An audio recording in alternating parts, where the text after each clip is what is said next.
Hey everybody, what's going on? You're live with 101 on Arsenal. I'm joined by Vincey. We've got Neomis and Ebony that is going to be turning up as well. Good to see that you guys are all kitted for the war, ready for the fight to see England go through to the final of the Europa 2020, 2021 if you like. And let's look at the team sheet. Vincey, anything that stands out special to you there?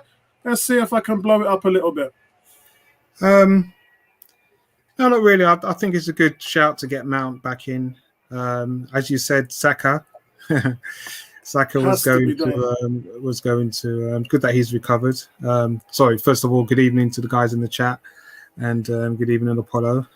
Should be a good night tonight for England. But yeah, just looking up here, it's Saka.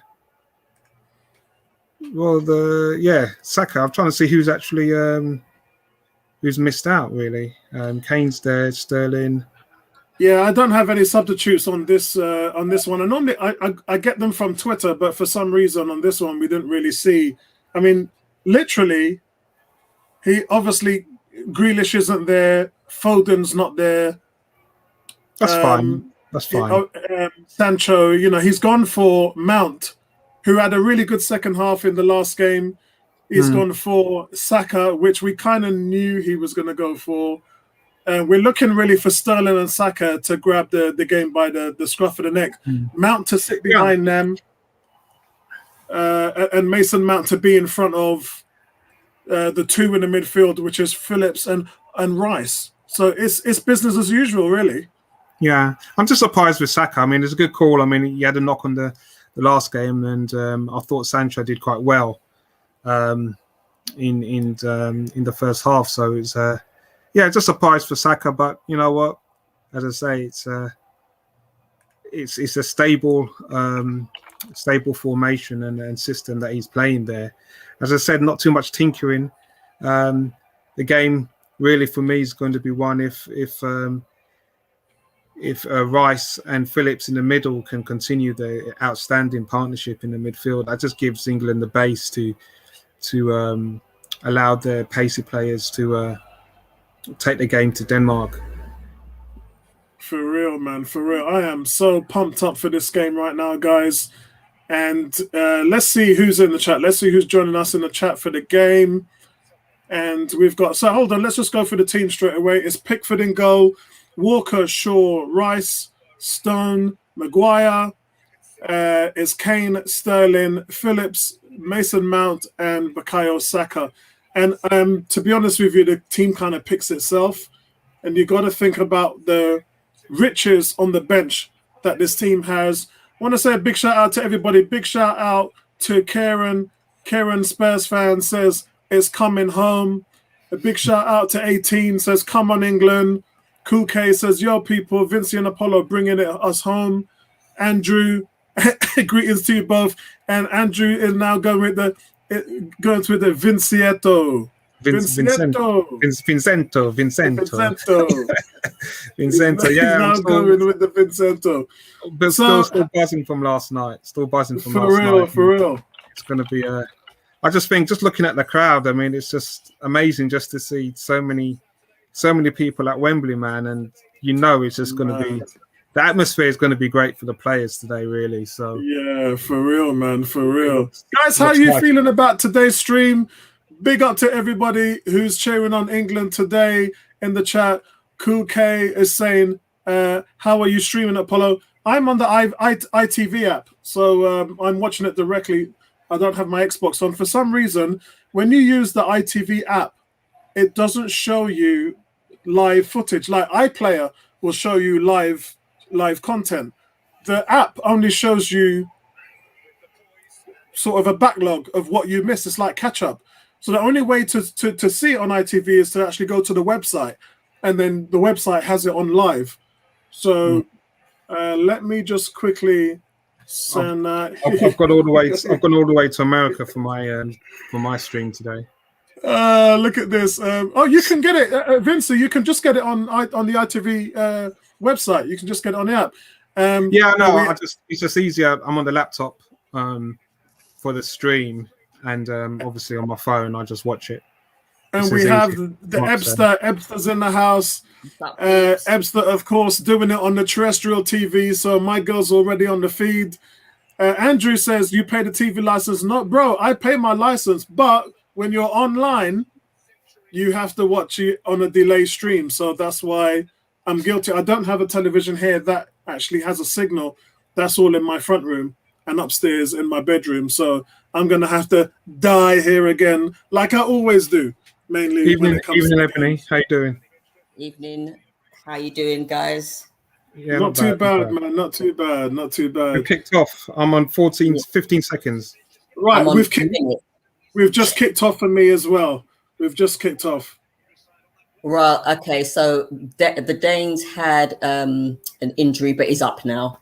He was hurt. He was fouled. Right. I'm on 15 seconds. Okay, so just had a free throw. I'm on 36 seconds. Yeah, this one's going to be left hand. Oh, okay. He's lost the ball. I think this game's going to be a scrappy game. It will be. It won't be. It won't be as exciting as last night. But no. Yeah. But I think it's going to be quite. When I say scrappy, it's going to be end to end. But there's going to be quite a lot of fouls. I can see Denmark being quite cynical to slow down the England attack today. Yeah, Luke Shaw just caused a foul, so Denmark have got a free kick, which was taken, so they're passing it from the back. Okay. Why have you passed it back to Schmeichel? Okay. Why have you passed it back to Schmeichel? No, you're not passing it back to Schmeichel. Okay. I can't believe it, guys. This is a massive occasion. This is the biggest game for 55 years. This is the biggest game for England in 55 years since 1966. Okay, Saka tried to almost score, but Schmeichel was too quick off the mark. And remember, guys, there's 60,000 fans in Wembley. Yeah, 60,000 fans in Wembley. Andrew says, call the substitute on the bench for updates, Apollo. We'll try to, mate. I've got to even find out where the bench players are. To be honest with you, they're allowed to carry all of them. Kuke says, here we go. The time for talking is over. Can England reach their first European Championship final, or will Denmark prove to be party poopers? Yeah, Ebony's talked about be careful. Be careful of Denmark. Andrew says, is true Luke Shaw's father's first name really? Is it true Luke Shaw's father's first name is really Luke really? I don't get that. Did I miss something there, Vincey? Me, I miss what's going on, bro. England making an attack, and look, England already on the front foot. I'm good. England are going for the win. England are trying to go for the win. I've had nothing but videos sent to me, gifts all day talking about it's coming home. You know, I'm not sure if they're called the beef eaters. The people with the long hair. Yeah. Someone sent me a video of them. Was it singing on musical instruments that is coming home? Like, I mean, everyone is behind England. It would be an absolute travesty if England were to lose tonight. It would be, because you're never going to get as good a chance as this. Good start from Raheem Sterling so far. Really positive from the pace. He goes past two players and then he gets tapped on his ankle. I'm now, Vincey, at. I don't actually have a time on my screen. It's switched to the top. 3 minutes and 20 seconds. I'm 3:37, 3:38. All right, I'm a minute ahead of Apollo exactly. I'm on the same minute as Naomi if he's watching it live on ITV. Yeah. Andrew saying really sure. G saying watching. What's that? Watching on the text from isolation in New Zealand. Oh, you're in New Zealand? Jesus Christ! Come on, England. That's from an American there. Mikey, my cousin. What's going on, Mikey? He says hi. Hi, how you doing, Mikey? You was a little bit quiet in the last stream. Let's hear a little bit more about what you think on the game as it goes by. Love to hear your views as always, Mikey. So the Danes are pressing forward. Can I just ask? Did anybody see the England-Denmark game? When Denmark, because that was the Oh my last time. God. He couldn't get to the ball. He couldn't get to it. England win the ball in midfield. Calvin Phillips passes it to Saka, who passes it to Harry Kane. Harry Kane is on the right wing, whips it in with a lovely cross. And Sterling, it's just a bit too much pace for Sterling to kind of get on the end of that. But in the last game, Sterling served up a give me for Harry Kane, and Harry Kane couldn't return the favours there. But we know he can do it because he's done it with Song for the whole season. Yeah, we know he can do it. To be honest, I think in the next World Cup and Euros, I think that's the position that Kane's going to be in. And that's how he's going to play for England a lot longer. It's playing almost in that kind of creative role. Yeah. Yeah, I mean, did you see the Denmark game when they the last one when they beat England? Because was it last year? Yeah, it was when I think that whole Greece thing was going. I didn't watch it. Okay. Because I think it was madness. Ericsson scored. I'm just watching the replay on that now. Oh, look, that's a great. It's just a bit too much in front of him. Yeah, Harry Kane didn't deliver that the way he wanted to. G saying, guys, can you update me as I'm only on text here? We'll do, mate. That's what we're here for. By the way, England are in a clear 4-2-3-1 with Mount playing just off Kane, Sterling to his left, and Saka on the right. Shaw and Sterling in the first 5 minutes look incredibly sharp down England's left-hand side. Christian and Larson have got their hands full with this blistering pace from England. It's going to be a long day for Larson. Yeah, I mean, so far in these first 7 minutes, I don't know how Denmark are going to be able to come out of this. Yeah, I mean, Denmark will have to expect a fast start from England, but this is ferocious. I mean, England look like they're a team possessed. They're playing at home at Wembley. I mean, for me, I've always said that this is home field advantage for England. Yeah. You wouldn't believe that the Euros is supposed to be played in Hungary, right? Are you serious? Yeah, Hungary is supposed to be the whole nation. Yeah, you guys, did you know that, Vincey? No, I didn't. I heard something about that. Yeah, I think because of COVID, things changed. It's because of COVID, yeah. Most of it's been in the UK, whether it being in Wembley or on bloody Hampden Park in Scotland. Yeah, I think because of COVID. Wow. Okay. The thing is, I mean, it's only 7 minutes in, and my worry again with England is, yes, we've got to play with passion, but play with heads. You know what I mean?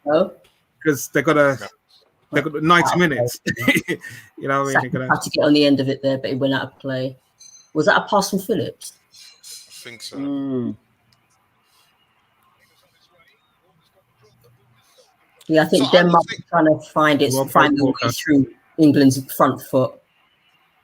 I mean, I just saw a cross there from Raheem Sterling, which was directly towards Saka, and Simons made a good header off the line. Great recovery. Denmark almost had a nice chance there, little 1-2 football, chip through ball. I mean, that was nice.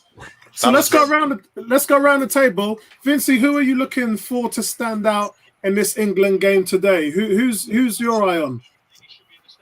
I'm really looking in my eye on, as I said, the two midfielders. I want to see how they control the pace for England. You've got Phillips and Declan Rice. Reason being, because I want to see what's going to happen if they get to the final, how they'll play against Italy. Really, I know what Sterling's going to do, how Kane plays, but it's the maturity of England's new midfield and how they control the tempo and manage the pressure to protect the back, and the back four is the key to England's success in this tournament. Yeah, I mean, for me, and you guys know because I've been talking to you about this already for a few games now, my eye is going to be on Kyle Walker. In my opinion, he's the only player in the whole squad who hasn't turned up yet. So my eye is on him today. Ebony. I'd have to agree with you with Kyle Walker. I think everybody else has actually put in a shift, especially in the middle. But apart from that, Kyle Walker, maybe he's just warming up. I don't know. Maybe he's just not match. Maybe he's not match fit. Maybe he's tired. I don't know. But I think he will turn up today. Is he actually starting? Yeah, he's playing. Yeah, I mean, he hasn't really shone, but then again, other players have, so he hasn't really had to. If that makes any sense. In the four games, Ebony, I've given him 3 5s and 1 6. That's for grades. Average. Average. So I'm really looking for him to come alive. Niamis, before I come to you, there's a chance from Denmark. Lovely one-touch football from Denmark. They carve through the England defence with ease. But Damsgaard is released through on goal. But Walker is a cross. We just talked about Kyle Walker. Walker is a cross in a flash and uses his strength to ease him off the ball as it travels through to Pickford. Yeah, I think Mason Mount tried to get in on the goal, but it was clearly defended by Denmark. Denmark now have a corner. One-touch football between Mount and Saka. Guys in the chat, who are you looking forward to have a big game today? Neomis, what about you? Who's England have a corner? For me, it's Harry Kane.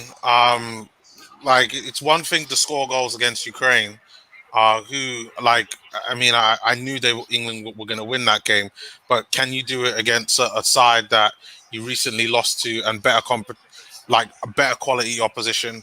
And the way how I think going forward attacking wise, he seems to get isolated a lot because he just isn't able to keep up with the quickness of the likes of Sterling and Saka and Grealish, and today Mount. I'm really interested to see whether he can do it. So I'm really looking to see if the Golden Boy kind of brings it home. In the chat, guys, which ones? Andrew has said Saka. So Andrew's eye is on Saka. Kuke, it said they're struggling to deal with Raheem Hurling, but Kuke actually says Pickford. Says Pickford for me, guys. Can you continue his form? And 18 is saying Phillips in the midfield, which goes along the line of what Vincey was saying. Yeah, and also, I mean, for Denmark, I do want to see how and if they can get Kasper Dolberg in the game. And this guy, big talent. And I just want to know if he gets chances. There's one thing Denmark have to do is take their chances. So, I'm expecting chances to come to him if it does happen. And, he had a great few seasons when he was down at Ajax. Yeah, that's right. So it's I'd like to see him. Have a good game. See how he gets on. I got a follow up on that, Vincey. With Arsenal's situation, as particularly up front, and questions on Lacazette, would you be interested in Dolberg immediately coming to Arsenal? Immediately, for his youth and for how he can move the ball. I understand what Arteta's got to do, but he needs to do it with youth. I've seen he's with old men, and they're not performing, and that's painful for me. So, that shows intent. It gives the fan base an understanding that we can build with this team, and it should be exciting this season.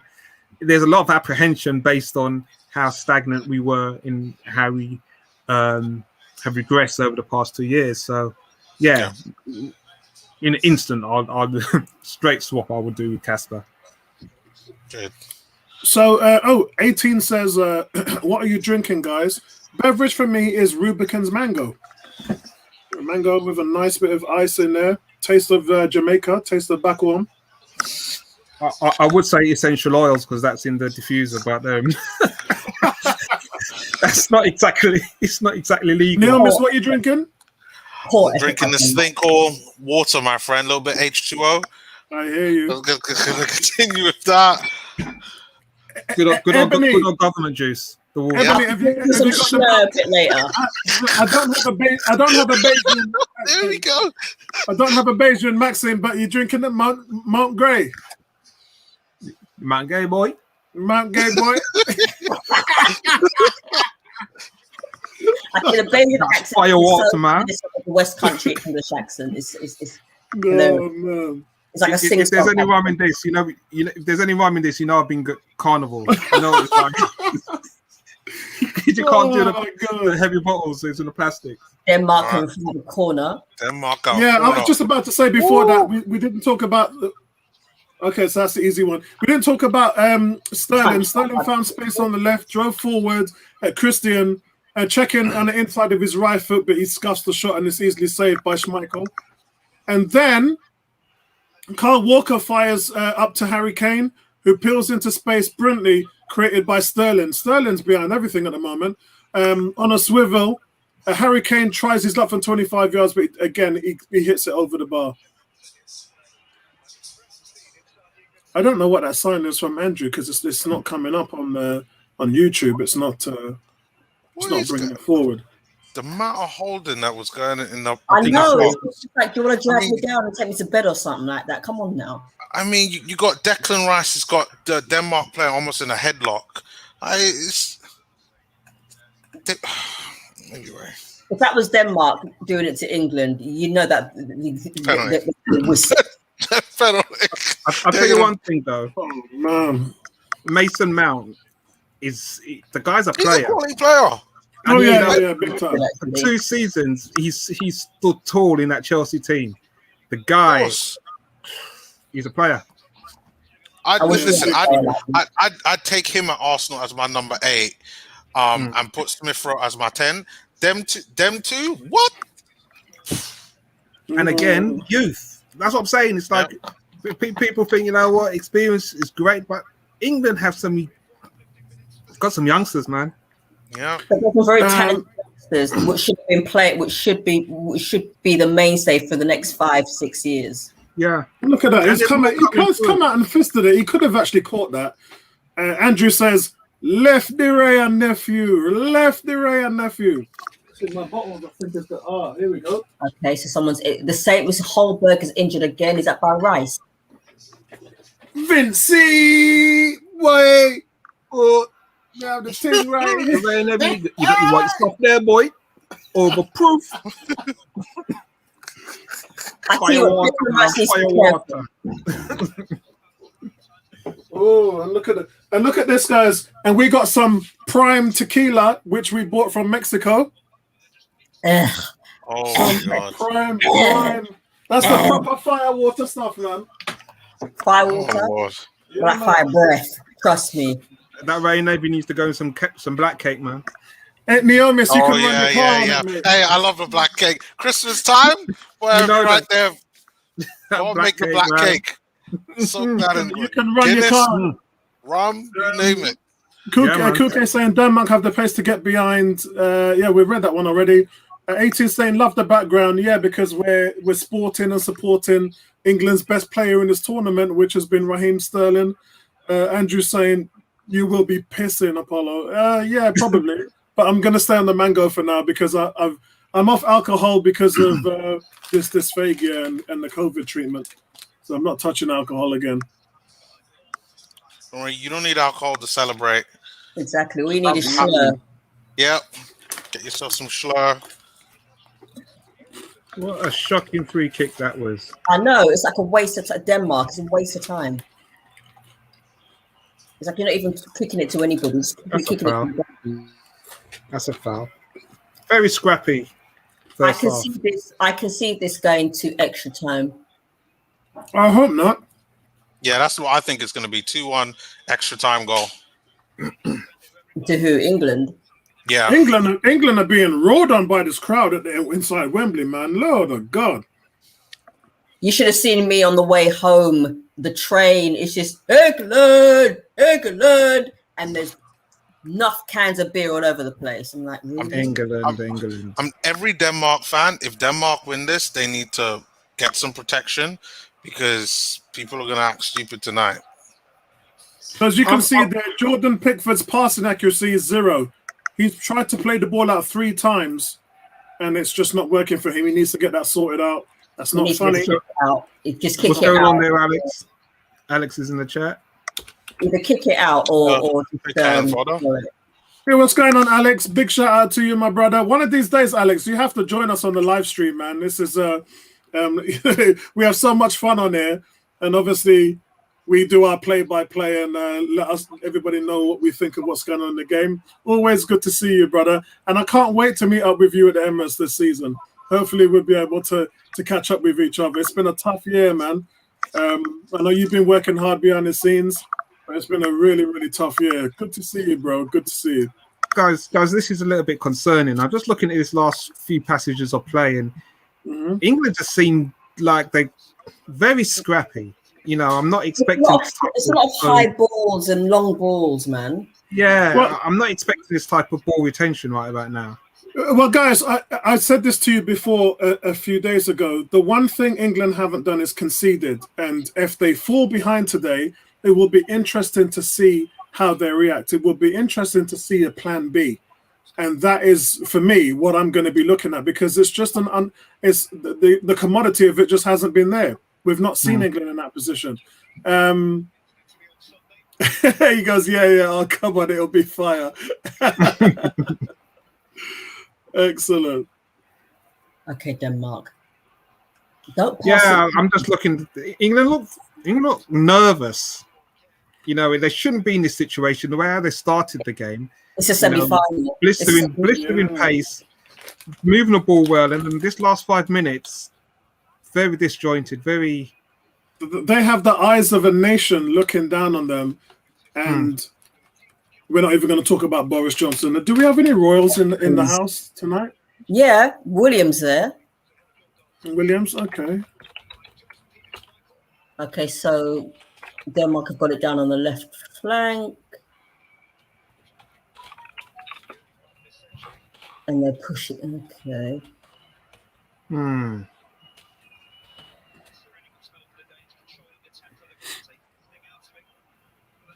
Tried to do a little cheeky pass, but it didn't quite work because there was an England player in the way. Oh, interesting. What are you doing too far outside of your goal box? Thank you very much. Get back to where you need to be. You can hear the England fans getting a bit tireless. There's boos and whistles ringing around Wembley in response to a prolonged spell of Danish possession at the moment. Schmeichel, Christians, and Jaya all have multiple touches of the ball, and England not really pressing as hard as I would expect them to. They're sitting back. Do not underestimate the Danes. They're sitting back, man. But I think the game plan for England has been working so far. Saka and Sterling have been trying to exploit the space behind Denmark's wing-backs when England have possession, and that's what they've been doing. Denmark have actually been looking at England and seeing, which players do what and who passes to who and who. That's what they all do. Italy will probably be doing that as well. Yeah. But this is very right now. This is very pedestrian from England.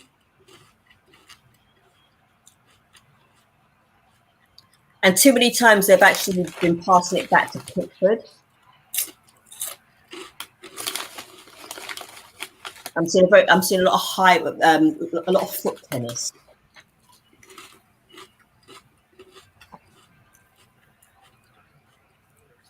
Or somebody. Yeah, I think that occasion is getting to them a little bit. A few people are starting to give the ball away. A little bit scrappy.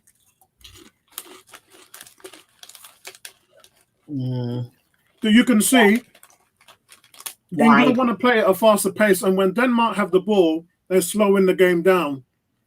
They're making it hard for England to get the ball back.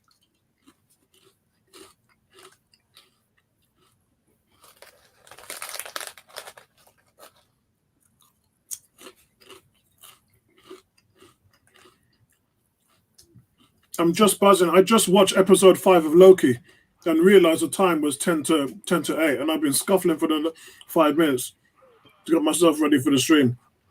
Have any of you guys watched Lupin on Netflix? No, not yet. Oh, Ooh. Sloppy football from England, man. Really sloppy. Yeah, Denmark look like they've settled into their passing rhythm. And they should be worrying England a little bit. They're fighting. Denmark, no, that England, oh, it's over the bar. Jordan Pickford going crazy at them. No one closing them down. Yeah, Denmark to settle into a passing rhythm. They're trying to get England on the overlap. My boy Saka's too strong. All right, I believe England now have a free, kick.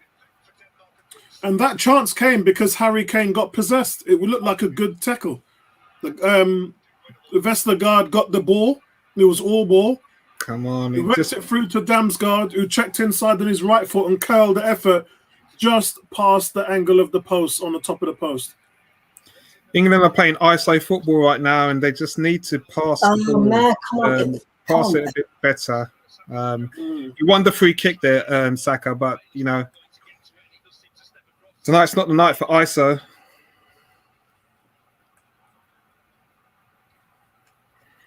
Denmark have gained possession. Yeah, Jordan Pickford struggling a little bit, man. Everyone's starting to give the ball a bit.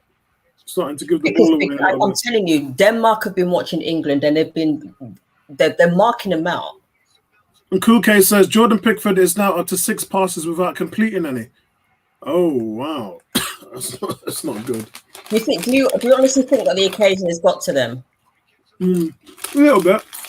Have you noticed the way how England are playing Saka when it comes to corners? It's like he's not really in the mix for corners and free kicks there. He's almost like the guy who's required to get back if they lose the ball on the counter. England crossing the ball and looking for Harry Kane. Looking to get their head on one of their big boys.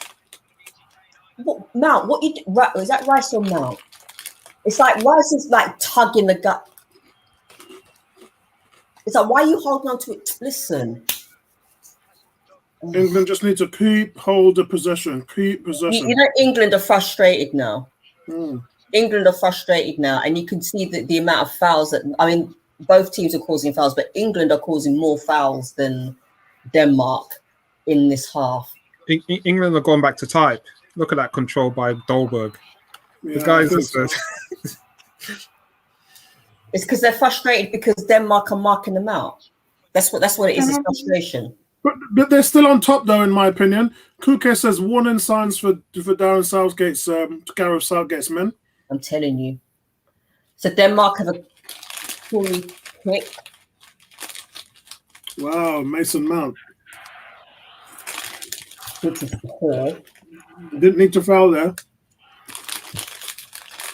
They're sloppy. Actually, I don't think there's anything wrong with the challenge. Why isn't Shaw holding a... It was a poor free kick anyway. My stream went down.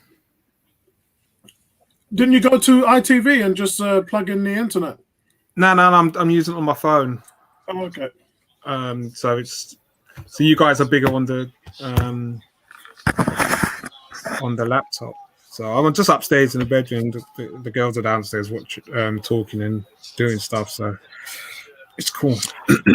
How has everything been so far? Sorry, I had to jump on a phone call. Denmark have had a good spell, but England just came back. Denmark are on their attack mode. I forgot that. I almost forgot that Odegaard. Oh my God, Marco! Denmark, what a goal! That is a monster goal. Sweet.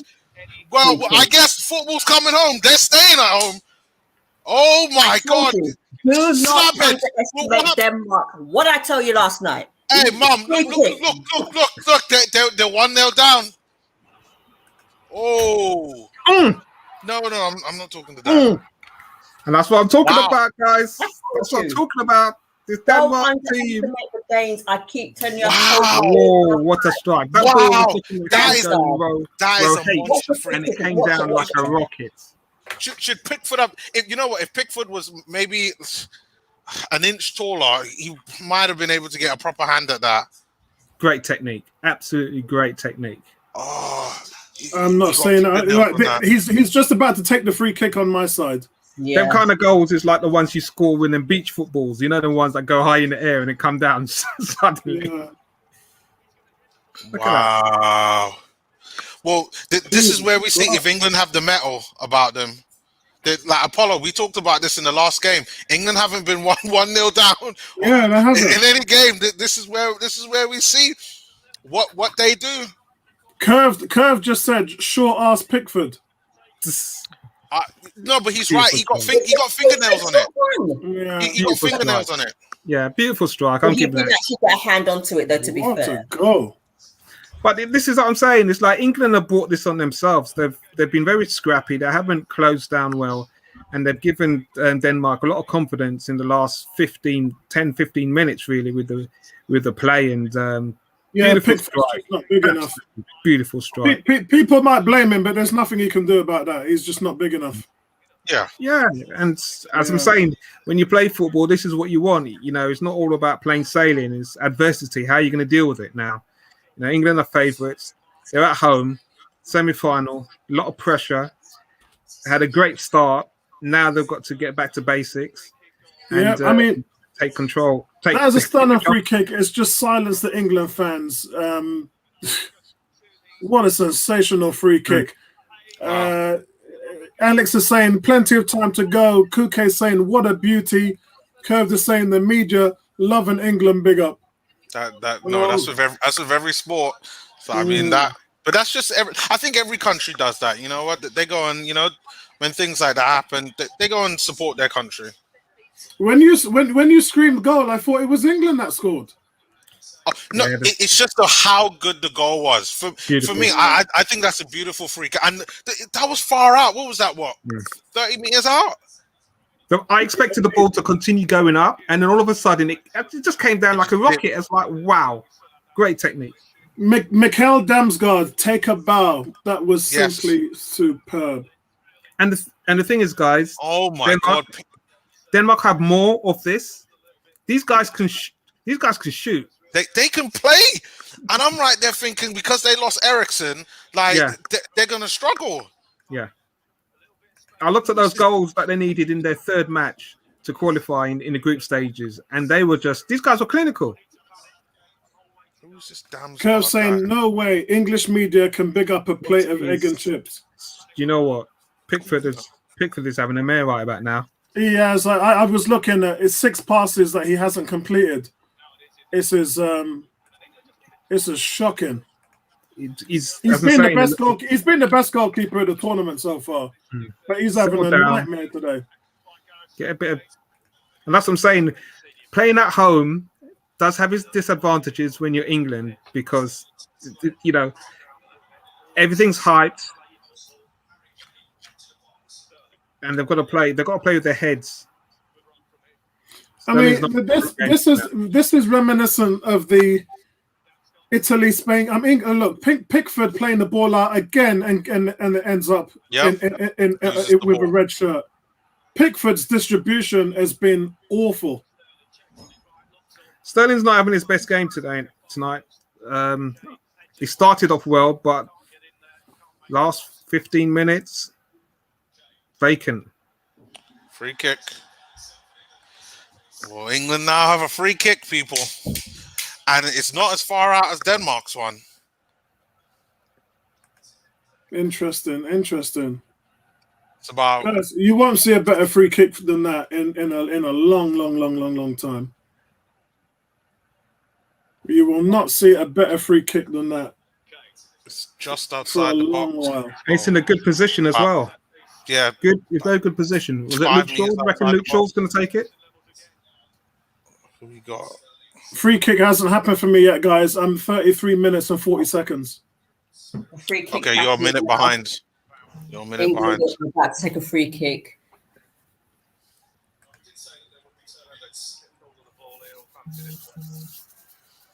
Looks like about 20 yards.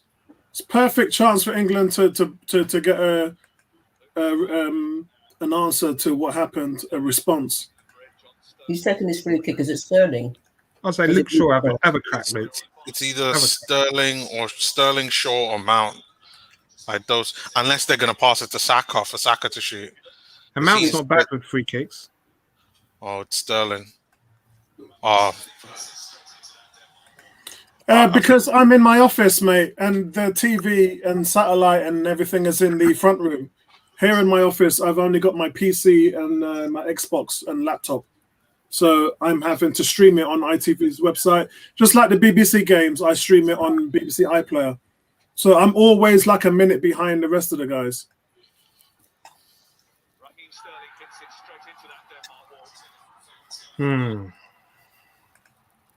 It's a good little defence, though. So, guys, Denmark's goal was the first against England since March. England have gone from March without letting in a goal, ending a run of 700 minutes without conceding a goal. That's a good little record, though. Oh yeah, and it took something of that quality to beat England. It took something of that quality. And when you think about it, guys, that was the first free kick goal this tournament. Oh, Lord. Here we go. Denmark counter-attack. What is going on? But they messed it up with the cross. Denmark are surprising me big time. I'm not going to lie. I thought Denmark would score, but I mean, every time when Denmark are attacking, you just think that they're actually not even half chances. Like, they're creating legitimate chances. Pace, man. Look at this. That should have been a goal. For me, I mean, where is Bukayo Saka? Bukayo Saka has been missing so far, and so he needs to step up. Yeah, but he's been marked out, though. That's the thing. Yeah. And that's like the whole team have been marked out. I mean, but are they really trying to utilize Saka on that right side, though? No. Yeah, they are. I don't think they are. Alex says, I need to get myself in office. You're not the only one, Alex. Kuke says, that's been coming for a while. Oh, my God!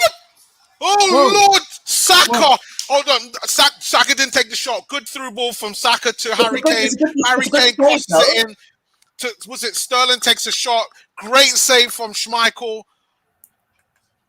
Wow. Hey, that's the top keeper. Hey, Schmeichel, well done. But Schmeichel's a goalkeeper. I don't care what anyone says. He reminds me of his dad. Like his daddy. Yeah. Like his daddy. You know he's been talking to his dad, right? You know Peter and Schmeichel Peter and Casper have been having conversations. Oh my God! In Danish. Great save. Any other keeper, that would have been a goal. I'm sorry. And here comes Saka. Through ball to Saka. Saka crosses in. Sterling scores. Saka with the assist. 1-1. There we go. It's tied up the two guys that we talked about. We talked about Sterling and Saka. They finally utilized Saka properly. Threads the through ball. I'm not sure who threads it through to Saka, but they're celebrating. Just hold on.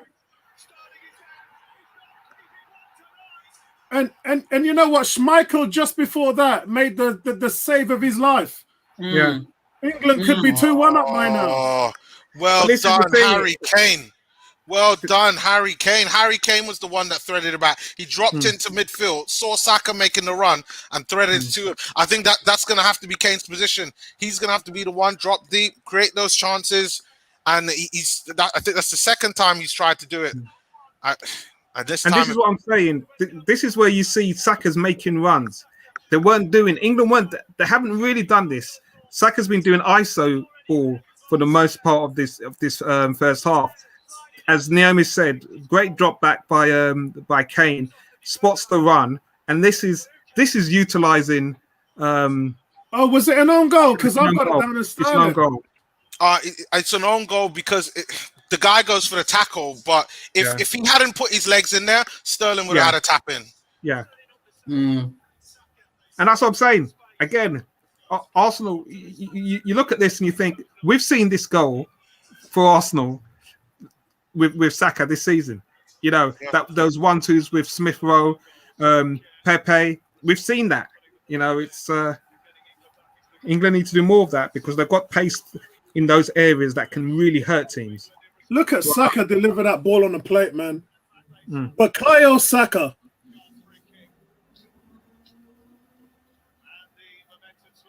Denmark on the front foot again. Wow. What a ball from Saka. At this rate, if I was Arteta, I'd be resting Saka until the League Cup matches, mate. You well deserved. Saka can't have a proper pre-season. I mean, this is his pre-season. That's what I'm saying, but he's played so much this year. You know what I mean? It's like he's gonna. His body needs a rest. He needs a rest until after his birthday, which is in September. Yeah. Saka's run was fantastic.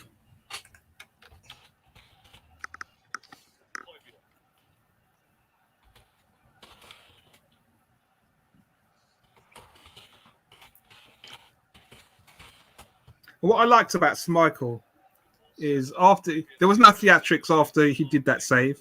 You know, he's playing with his head. You know, he knows what it's about. He's just keeping nice and composed. He's a rock. He's a rock as a goalkeeper. We need a goalkeeper like him. Yeah. Like that one-on-one chance, like you gotta give him credit for. Wow. I just realized I actually shot a video today to upload and I didn't have the time to upload it. I just realized I'm sitting there on my phone and thinking, didn't I upload a video? Didn't I shoot a video today? Oh, that's perfect. They're showing the Schmeichel save. Like literally, he did it like that. Starfish came in. Oh, yeah, that was a magnificent save from a top class goalkeeper. It was a great ball in as well. You think Sterling should have put that in the back of the net? Sterling's nearly been on the back end of 2 goals though. Yeah. That's how dangerous Sterling's been. Let's not forget, man. But England have now responded to that setback. And remember, it took a wonder goal to score against England. A goal to the goal. What a pass from Kane! What movement and a great run from Saka to beat the offside trap. Absolutely brilliant. No, miss, what are you watching ITV? Yeah. Because that goal came on your screen before it came onto mine. Really? Yeah. You know, Mr. Plugged in, man. He's always plugged in. Him live a salt and she live a Madarian. One person I get the aerial pointing the other way. You know that, man. Everybody else is using their clothes hanger.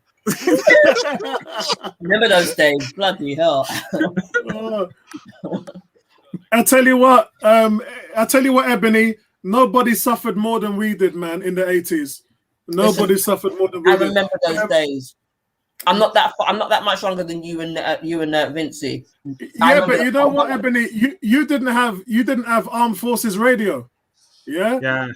We had that in the NFL in the early 80s, sitting by the window, trying to get the reception from Germany. Fine tuning. Yeah. We had one of those old radios with the old cassette with the bendy aerial. Oh my god! And it's funny. But imagine watching the World Cup in black and white. Oh yeah, nuts. Yeah. You know what I mean? Craziness where you had to, and times also you couldn't watch certain games. You had to listen to them on the radio because not all the games were. Yeah, that's right. Sentiment said, "Forget the 80s, try the 90s." Metal hanger business. And do you remember the days when you were the remote control? Yeah. Can I have the remote control? What for? Can I have the remote control? What? You wish you had the remote control to get your remote control. You'd be in one room. Your mum or dad will call you. Can you come change the channel, please? Yeah. Yeah. No, that happened to me once when I was upstairs. One time I was upstairs in my bedroom and my mum called me, and then I must have been reading a comic and really getting into it. I think I was reading Secret Wars. So this would have been in the mid-80s. And my mum called me downstairs. I was like, "Oh, mum, what do you want?" She goes, "Can you change the channel for me?" You called me all the way from upstairs to come down to change the channel for you. I'm switch over the telly for me. Huh? Is that it? Yeah, And half time. And the call that you get for it is it was as if something happened, something drastic happened. You'd be running. Of course, each other. Guys, I mean, look, we talked about how was England going to respond if they went a goal down. There was no doubt that England's players' heads were messed up and twisted after that Damsgaard free kick. And when Schmeichel made that save, you just thought it weren't going to happen for England. But then look what happened. I mean, absolutely extraordinary turn of events. And it's half time. Can I just mention one thing as well? As the ITV have gone to break, when they show like a car or like a painting image of the player, guess who they showed? Kane. Yeah. Yeah, it doesn't surprise me. He's their golden boy. Yeah. He's their golden boy. And I think the first half, England were very scrappy. They kept losing possession, and they looked out now though. They were frustrated, and you can see the frustration.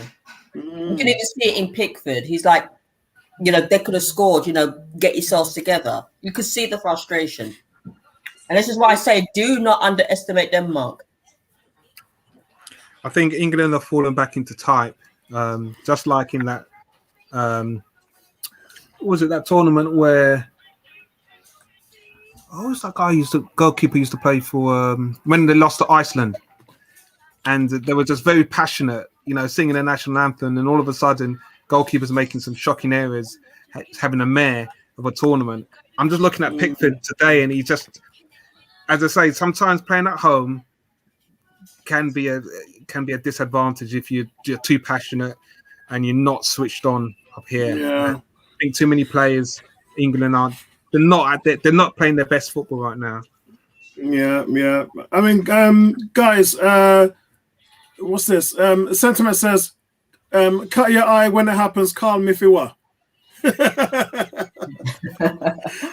Cool Case said, I must have seen about 18 pints being flown up into, he must be at a pub, thrown up into the air. Get in, lads. Come on, England. G saying England need to take the initiative now with that equaliser and sharpen up early mistakes. Chances will come. It's an open game. What are you doing in New Zealand, by the way? It's a strange one. Yeah, so it's half time, guys. I'm going to take my throat med for a second, so I'll be back in a minute. So, what do you guys think of the first half? I'm concerned for England. They've moved away from the composure of how they've been playing this tournament, and that's worrying for me. I've been always knew this game is going to be hard for England. They started the game well, pace, positive, but then they had a very dangerous middle patch in the first half where they just looked very disjointed. Looks like as if they ran out of ideas, and great free kick. I still think, own goal, great run by Saka and ball from Kane into Sterling. But if that goal didn't go in, nerves coming out in the second half. So, Southgate, I think for me, has to do a job in the dressing room to get the guys to settle down and remember how they got to this semi-final, in how they played, and get back to basics, because they look very nervous. What do you think? What do you think their miss? That was a good first half. I think Denmark surprised me on how good that they are, which tells me that this game ain't over. And even though I think England's defense has kept the Denmark attack at bay, I think if that Denmark attack in midfield get into England's half, they're going to cause England all type of problems, because England have been the one creating a lot of chances for themselves to score, but the little chances that Denmark have had, I think they've done well. But all it takes is one chance. Yeah.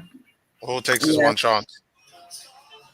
I mean, as we said before, the game has been scrappy, and I think that's basically down to the fact that Denmark have been watching England and they've been told, and they know who to mark.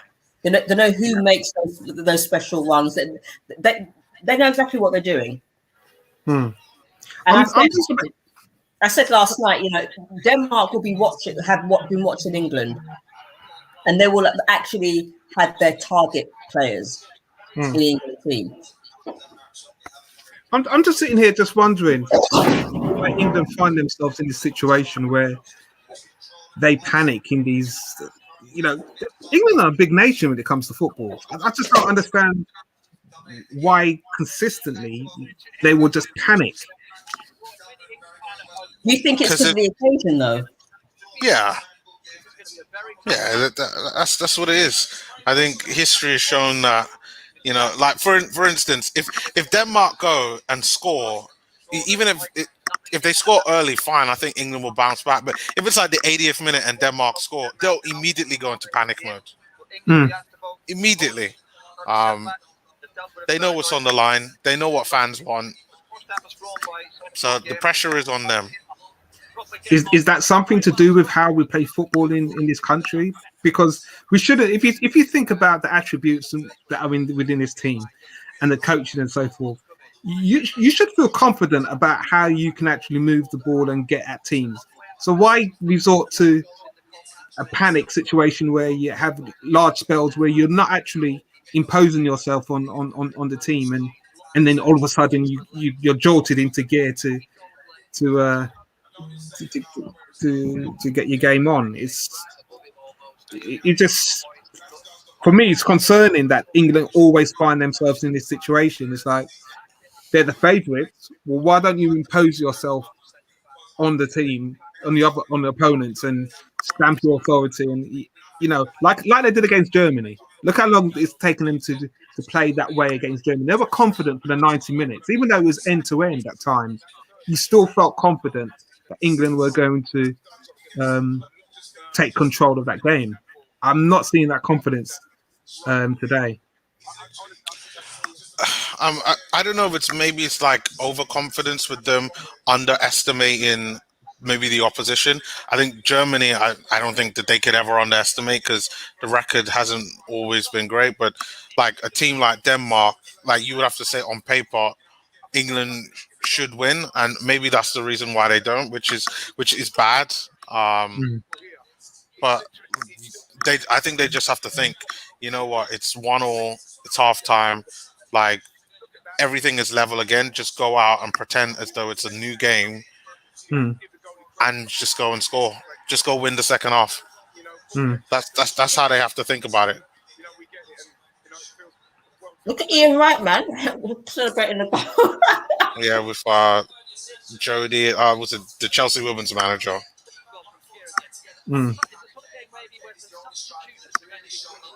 I love Ian Wright.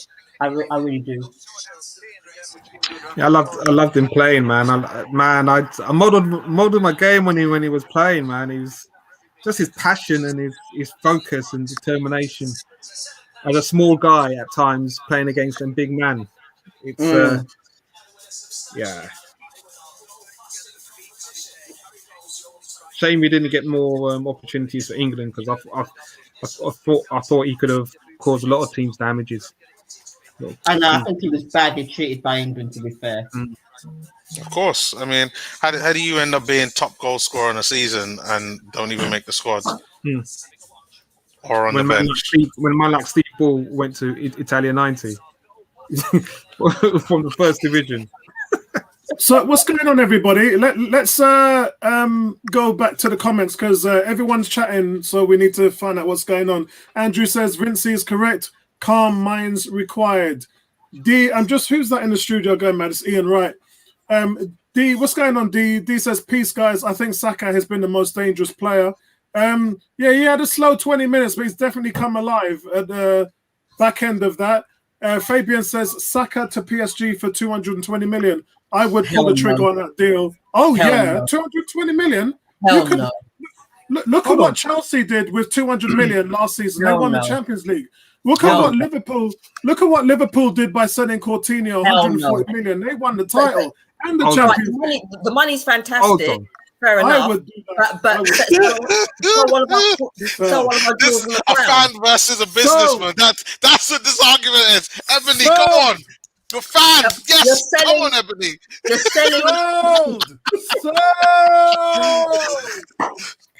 sell one of our jewels in the crown. Hell no. 250 million. Apollo, I want to know how you're going to spend 250 million and guarantee that Arsenal don't look back by selling Bukayo Saka. Yeah, man. The first thing I do with the money is go and buy Grealish. The second thing I do is go and buy Sterling. And that should cover a little bit and leave me a couple of million left over. Grealish and Sterling Million for what? whole dynamic of our team. 2 players. You will sell Saka and get 2 players. No, there'd still be some left over for another. Yeah, But, we need a defender. What do you think of that, Mikel Arteta? Get in there, son. Get in there. Let's get it done. 220 million PSG. Can you actually Let's get it trust? done. Can you actually trust Mikel Arteta and Eddie with 220 No, million? but that's the problem. But I do What? agree with Apollo. I would actually have sold him because You would have- 220 million. It's like you can rebuild Arsenal that way, and Yeah, you can you can. actually go and. Why would you want to Like, sell one of our jewels in the crown? I wouldn't, but like I value Saka at about 120 mil. But 220 mil, I would like- bite your hand off for that. I would. like, bite I your love hand off. Saka. I really do love Saka. I'd have Partey, Maddison, and Grealish in the middle, and then I would just have Sterling running rampant up there. I don't even care about. I would get rid of Lacazette. I wouldn't even need to worry about that. Aubameyang can do whatever he wants. I'm not bothered because we've tied him into a contract. We would still have Ben White all day long. Wow. All day long. What about the goalkeeping situation? That needs to be sorted out. I mean, I spoke about that on my video yesterday. I said, you might as well let Leno run down his contract to a year left and then get Onana next year on a free. That's what I would do. But does Onana want to come to Arsenal though? Does he? He's shown interest, but also there's interest in Inter Milan. There's interest in Real Madrid are now showing some interest, although Real Madrid ain't got no money, so nobody's interested in going there. But Onana's interested in coming to Arsenal. It's just I don't think it would be his first choice for now. At the moment, he wants to play, he wants to be a starter. Nobody wants to. What we're seeing in the goalkeeping market is nobody wants to go to a team and be second. Yeah. No one wants to be a backup. That's why Martinez. That's why Martinez left. That's why Matt Ryan didn't sign an extension at Arsenal. That's the reason why Neto wants to leave Barcelona. What we're seeing in the market now is no goalkeeper wants to sign for a team and sit on the bench. They don't want to do it. Yeah. And I keep on saying it. Whenever there's a major international tournament, you've got to look to rebuild your team for the future at that point, because players are going to want to get into their nations team, whether it's the first team or the under 21s. Those are the the best times when you purchase international players. And Curve is saying, is Ebony supporting Denmark? Yes. And Andrew's saying the poorest match previously was against Scotland. Players must forget the occasion and focus on the result. I think England actually have vastly improved in every single game. They've got better and better and better and better. Mikey says Denmark are playing inspired football because of what happened to Eriksen. Agreed. 18 says, Mikey, I agree. Good insight there, buddy. The key is to get Saka in space.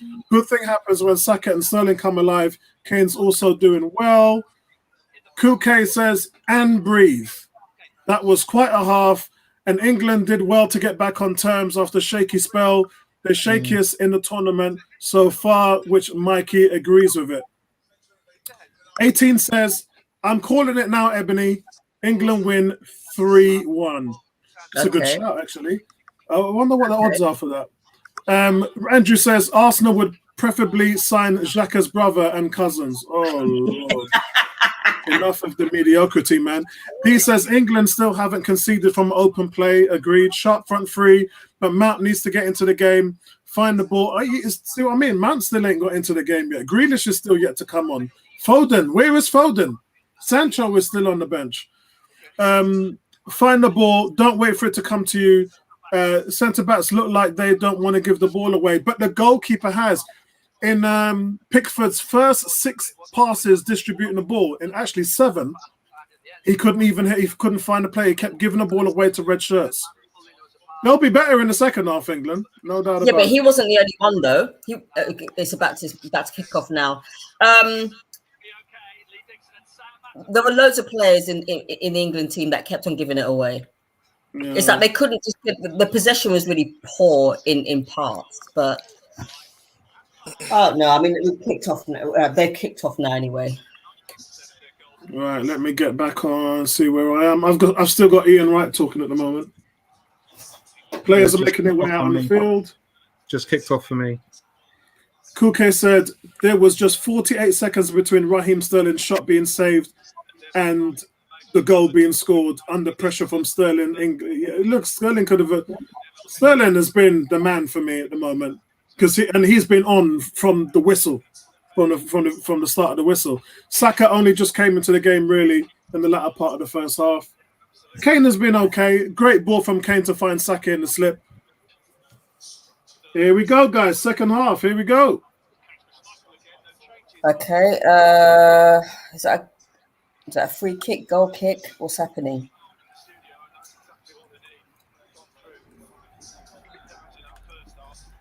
Is this Slabhead taking this kick or what?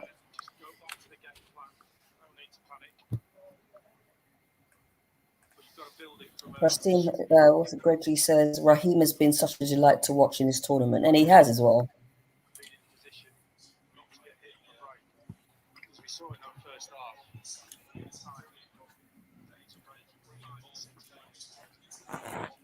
Man, this is tense. How's the second half how's it gonna work?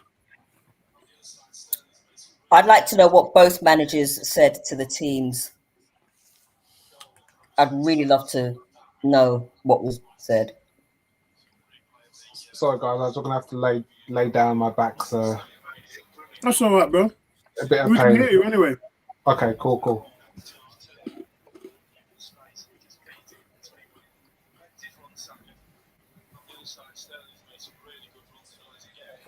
D says, yeah, true.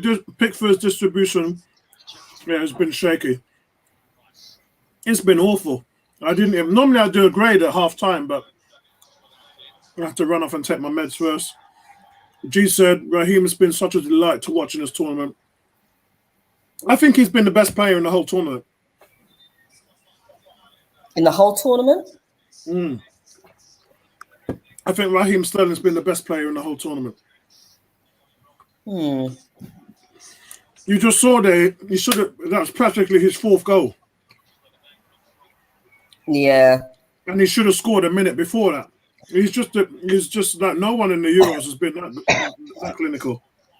All right, so England now have a free kick because of a foul on Saka, which I believe Saka is going to take. I hope it's not one of those short free kicks. Mm-hmm.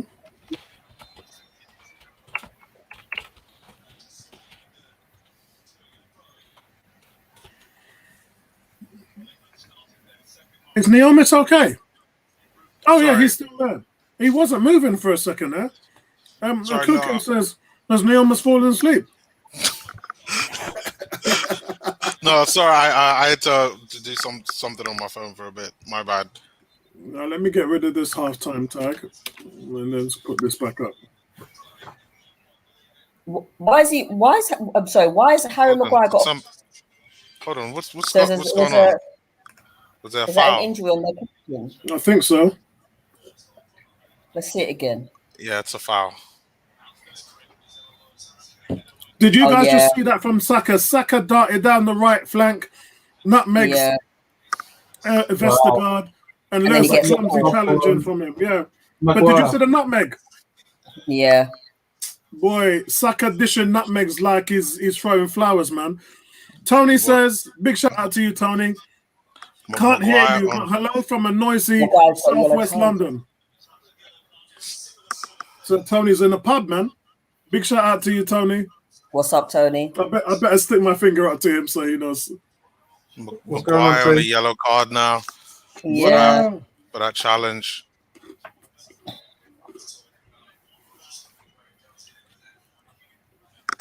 They're just replaying the Denmark goal. Oh, great crossing from Sat. Yes, so they're playing that chance again, England's goal or own goal.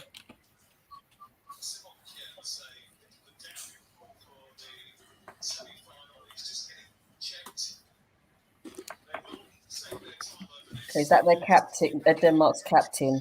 I hope he's all right. Ooh. Yeah, was it Kydra? I think was it Newcastle are interested in buying him. I'm going to put this up for Tony. When you're jumping for a free kick, it's very hard to keep your arms in a certain position. It's very hard not to move your arms, basically.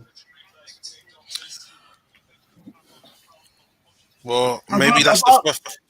Sorry, go on. I've asked Tony to give us a prediction. Another prediction here, Cool K. Cool K says, quite happy with the way the game's going. We looked the better team. Their goals should have given us the kick in the backside we needed. Couple of changes after 60 minutes and we'll win 3-1. Go on, Neomis. Woo! Well, just as I was about to talk, Denmark created a nice chance. They're coming out. And Vincey's boy, I think I am. Vincey's boy, Kasper Dolberg, cuts in. Great low strike. Open that defense. Yeah, like Denmark can slice that defense open. That shot, you see that shot, Neomis? Yeah. That defense was opened up like a can of beans. And you know what? Now that Maguire's on that yellow, I think I could sense drama. He needs to come off. No, that's not going to happen. They're not going to take off Slabhead. Why is it an England goal when... Why is it an England goal kick? Anyway, let me just keep quiet. Oh, because he was offside. That's why. Oh, I see. Yeah. Curved says Maguire is master of the dark arts. Is he? I wouldn't go that far, but... He's a master of slab heads. he looks like Ellen DeGeneres with male genitalia. Wow, yeah, Pickford just pulled off a save. I just saw that. Yeah. Oh, they said it's offside though. Yeah, it is.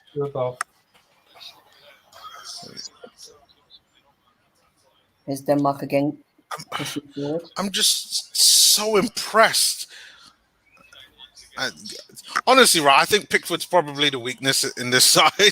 Like, again, like a cross comes in, he punches it out, but I honestly think he could have caught that. Yeah, he just punched that, but I don't know why he didn't catch it. That's Leno, man. Leno! He's got Leno-itis. That's Leno, man. Butterfingers. It's like, and he's such a good goalkeeper as well. He could have caught that. Yeah. But then again, I'm just thinking spur of the moment thing.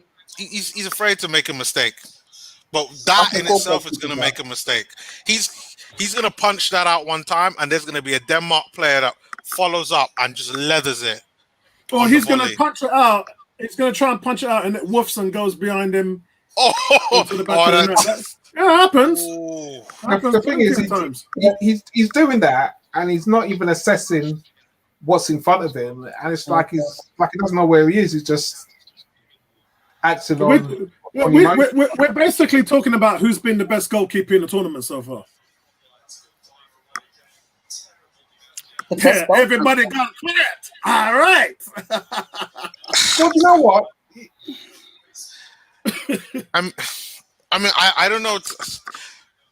Schmeichel hasn't had a bad time. Yeah, see, I haven't watched Denmark's games to say Schmeichel has had like a bad time. I was reading some of the reviews. I talked to a couple of the fans, Frank, and he said that he in a couple of games he just had a nightmare. He just had a mare. Schmeichel. Yeah. But then again, why doesn't Pickford just come in and catch that? England almost score a goal and Slabhead gets a head on it. But the amazing Schmeichel just nice diamond save. He's doing his dad's work. Yeah, his dad would be very proud of him. Arthur Donnarumma will be keeper of the tournament. Look how quickly look Sterling and Saka break.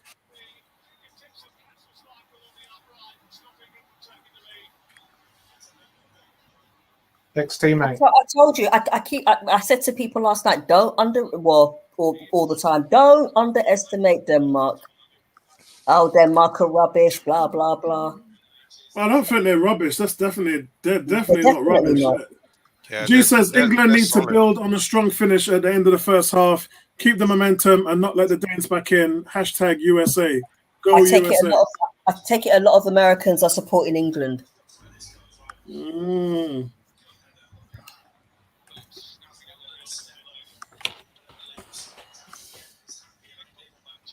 See, this is the kind. See, I'm watching Schmeichel now replay England's chance, and I'm looking at him and I'm thinking, this is the type of goalkeeper that we need. Oh, hits the post. Yep. Oh my God, Maguire hits the post. Was it the post? No, great save by Schmeichel. Save by Schmeichel. I can't believe what I'm seeing. Oh my God. How many goals England could be 3 or 4-1 up? Because they're being marked out, and it's a combination of them being marked out and no, I'm saying England could be 4-1. England could be winning.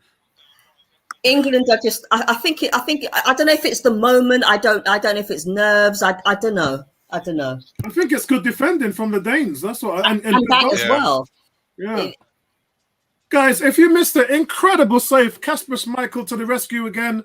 The free kick is whipped into Denmark's area. Maguire jumps up, gets his head on it, and he steers the brilliant. The head is brilliant. He steers it to the far corner. It looks like it's veering on the inside of the post. But Schmeichel, I'm just seeing it now. Look, Schmeichel. Oh my God! It's a beautiful save, Apollo. It back. It's a beautiful save. That's what we call a top-class goalkeeper. It's one of the best saves in this tournament. Yeah, he's a top keeper. Guys, England should be 3-1 up, at least. At least. Oh my word. Guys, look, yesterday we said we can only hope that today's game would follow the Italy versus Spain. And this has been end-to-end stuff. It's an enthralling encounter between the two teams.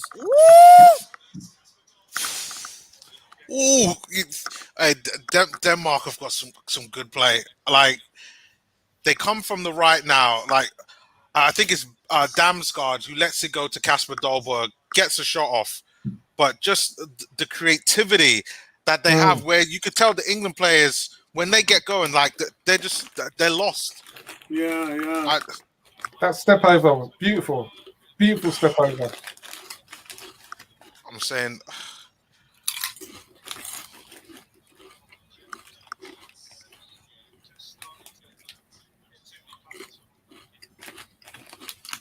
Well, the one thing I have said, what I was looking out for at the start of the game, with England's two central midfielders, they haven't really dominated. They've been bypassed with some of these beautiful ball movement by Denmark, and it's showing that with all those chances that England have made, they haven't been really in control of the play, which is just concerning, really.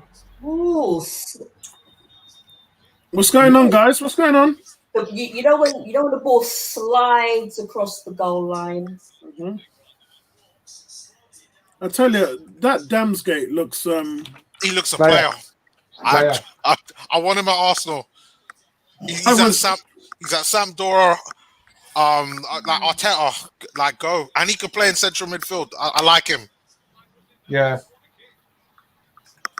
Well, ball just trickles across the goal line, and no one can get onto the end of it. That Damsgaard is something else, guys. Okay. Mikel does, and apparently Spurs have inquired about him. Damn! Bloody hell! Yeah, it's just an inquiry.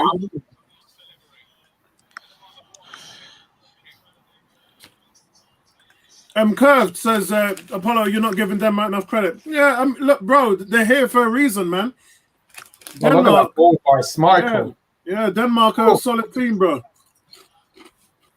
I actually don't see any weaknesses in the game.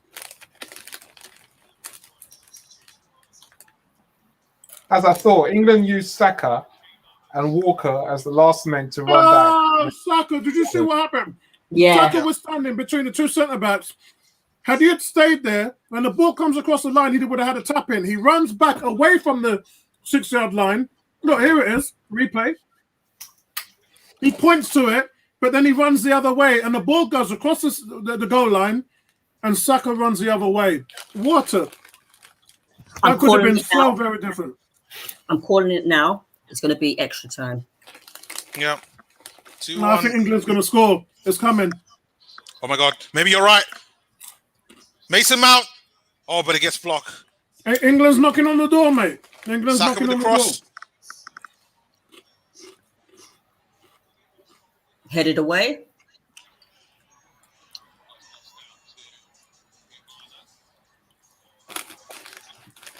Since the second half, England are pretty much doing all the attacking down the right and left flank.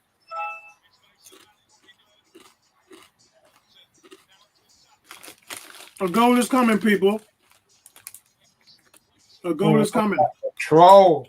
Oh, I love it. Send it. Oh, my word. Denmark.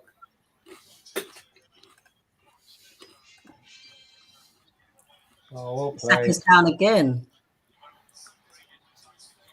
He's back up. Saka.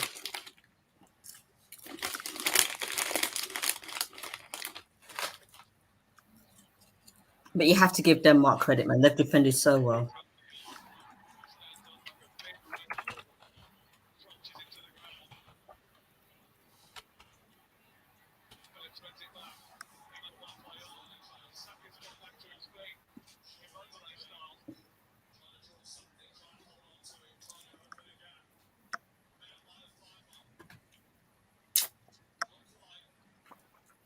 That's unlucky by Mason Mount.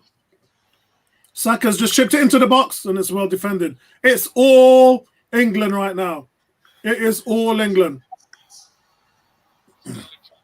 Question is, It is all England. And guys, remember, today Arsenal have returned to pre-season training today. You're playing Rangers, aren't you? I hope Eddie does are watching this game, because we need to look at some of these Danish players. Lingard, Schmeichel. Dolberg, Damsgaard, and Braithwaite. I think they're ballers. Mason Mount had a chance there, but caught by Schmeichel. I think what's been displayed again tonight is, having the confidence to move the ball early. Even if you've got a player behind you, Denmark is going to make a change. If you can do that, you cause teams trouble. Serious problems. All I can see is England should be 3-1 up. And I say 3 because it should be 4, but give Denmark the benefit of the doubt. Leno. England are just being rampant right now. It is all England. England are pepper in their box. Ball comes through. Oh. But you know what? Denmark, I've got a lot of confidence with Schmeichel in goal. You know what I mean? He's a competent so you're going to have something special. Something special to do. Denmark cannot get the ball out of their half. Wait a sec, they're taking off Damsgaard. Yes. And they're bringing on Paulson. Oh, they Paulson. must be doing a formation change. Yeah, they have to be because they can't keep carrying on doing what they're doing. They're getting peppered. Oh, that guy's a good player, If man. this listen, Neomis, a goal is coming. If this carries on for another 10, 15 minutes, then they're gonna go down 2-1. G says, how do Denmark have so much space in our half? What do you mean our half? You're an American, mate. Catch you out there, you little brute. When we're playing with two defensive midfielders. It's because how far you manage your lines, mate. If you're playing a high line, then that's what will happen. It doesn't matter how many defensive midfielders. It's all about your shape and your formation.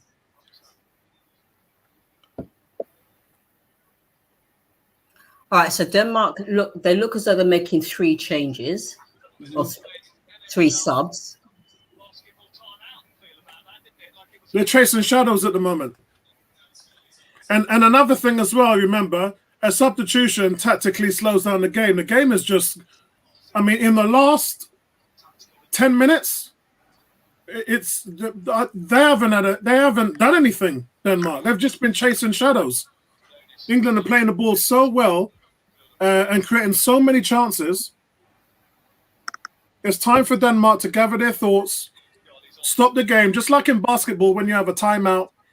If your team's getting overrun, you use one of your timeouts, slow the game down, stop the momentum, get everybody to gather their thoughts, and then have a drink, some water, a little bit of refreshments. Coach, manager, get some instructions to the players, and then we carry on. Now let's see if that takes the sting out of England's tail. Was Maguire quite serious with that attempted clearance? Yeah. From a goal kick. It's funny, I just said NBA basketball timeout, and the commentators just repeated what I said. Yeah, did you watch it last night? Bit of a blowout, yeah, it was a brilliant game. Suns Milwaukee Bucks. Brilliant game. Unfortunately, the Suns could sweep them in 4 games. That's how good they are. Yeah. CP3 to get his first ring. Wow, and they're taking off Dolberg. That's ridiculous. Guys, I need to get another drink. Back in the mo. No worries. What is going on? They're taking 2 of my players. I'm gonna have to tap out of this stream, man. Seriously? What are they doing? Because listen, I don't rate Paulson that much. Like, you need to put him next to like someone that has more energy. That's why him and who's the boy who's at Chelsea work so well? Aaron Christensen. No, the forward. Oh God, the one that doesn't score goals. It'll come to me. John Jensen. Remember him? Bloody hell. Scored 1 goal in his Arsenal career. Oh Lord. Oh, here comes Grealish. You are seconds ahead of me, Miss. Yeah, 'cause I'm at 6:06. Sorry, 68:10. I'm 68:10. Okay, I'm about 5 seconds ahead of you. They're taking off Saka. They're taking off Saka. They're taking off Saka.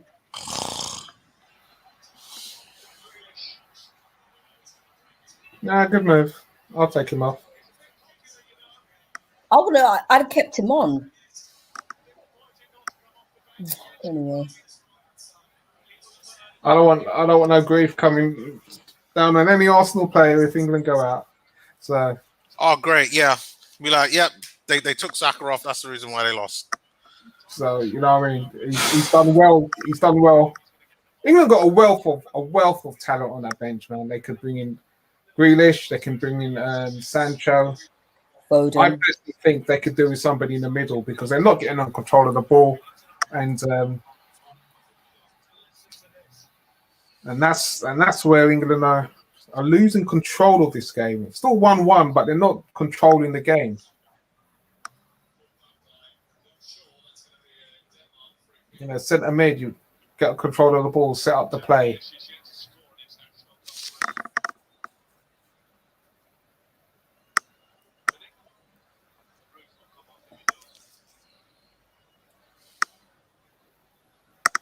Okay, so Denmark now have a free kick.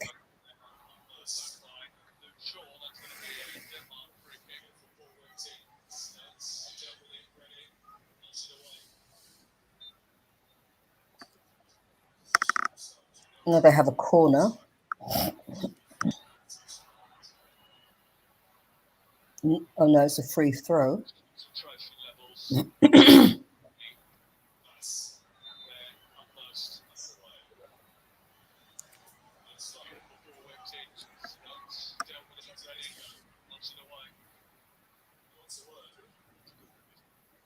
Stones hasn't had a bad tournament. Stones. No.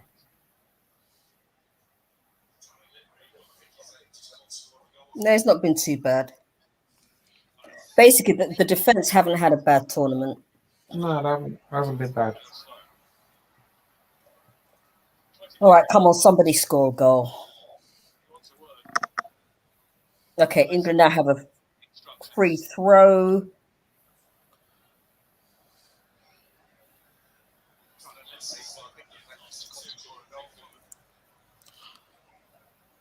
Pickford once again giving it away. Offside. Oh, never mind. Oh. Okay. Okay, now Denmark on the front foot. Turn. Yep. Oh.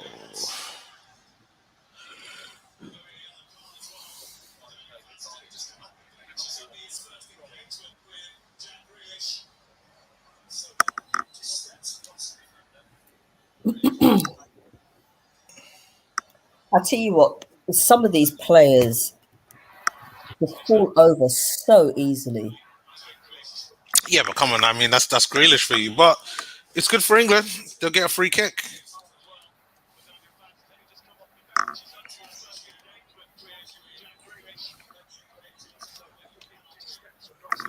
Yeah. All right, England now have a free kick. This will be taken by Luke Shaw.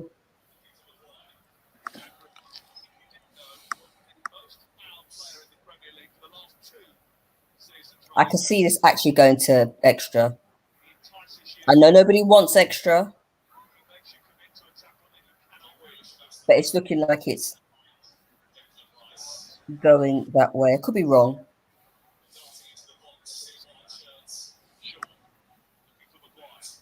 I wonder how many people actually underestimated Denmark. I did. Like, I knew because they got in the competition they must be something, but I didn't think that they'd play like this. For me, I still think England are the better side, but then they're not far off.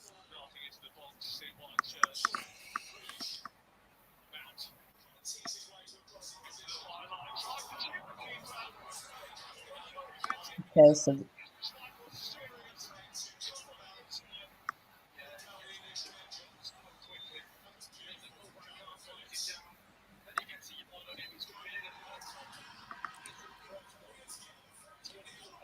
Oh, England looking for a penalty. nah. Shut up. You fell over. That Kane on the foot. That's not a penalty. Yeah. Not a penalty.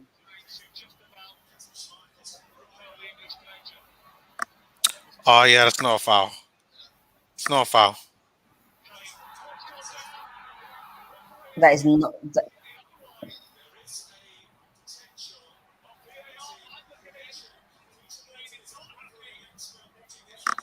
He gets the ball first.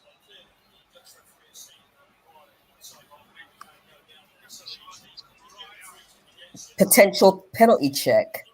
No, it's not. Kane didn't even get the ball. Okay, so on my screen, That's a pen. No, that's way too easy.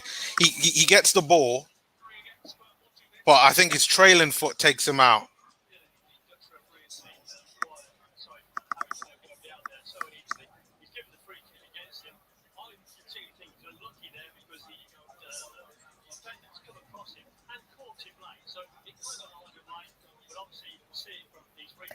Something tells me that Southgate shouldn't have taken off Saka. I can understand why he did, but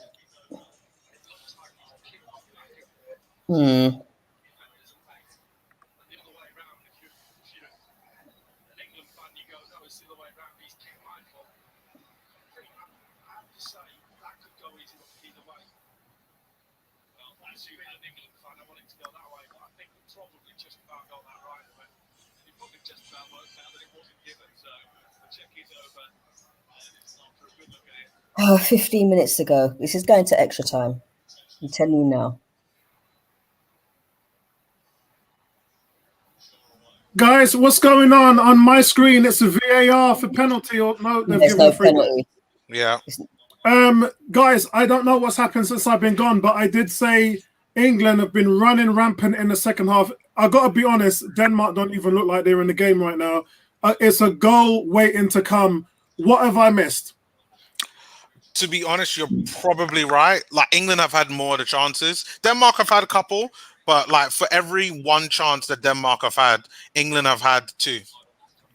And that's just how it's been. A potential England penalty, which you just came there, but because of the way how Kane went down, it looked like a soft one. And if it was given a penalty, it would have been a soft one.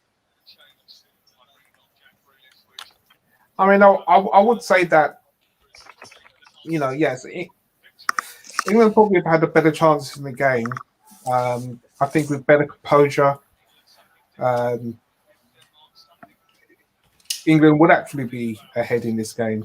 But I think the work of this, Denmark have surprisingly taken off two of their better players. And I think for both teams, they're struggling for continuity right now of play with the substitutions that have been made. So, no, it's been last 5 minutes, a bit of a stagnant passage of quality in the game. But okay, so D is saying Saka was working well with the other front two. G is saying this game just proves as soon as England come up against someone half decent, you suddenly look poor. Us Americans would beat you.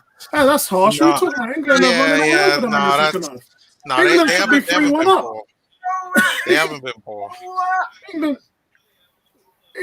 England should be 3-1 up. Kuke says this has Rashford winner all over it. That's a good shout there, actually, Kuke. But is Rashford up? No. Grealish is there. Grealish is. Yeah, he came on for Saka. Christensen, the Chelsea centre-back, is down. It looks like it's cramp. He's not going to last 120 minutes. He's probably going to be off soon. But he's probably been one of their best players. So when I walked into my office, I saw a huge moment of contention as Harry Kane went down to the ground under the challenge of Norgard. Referee immediately rules it was simulation. And if it was simulation, why didn't Harry Kane get booked? This is what makes me laugh about these referees. It's either a penalty or he cheated you. And if he cheated you, you book him. If it's a penalty... What's going on, guys? Denmark, Joachim Andersen has come on the pitch. The DM, I think he was playing for Fulham last season. Let me read some of these. Sheffield United, I think it is.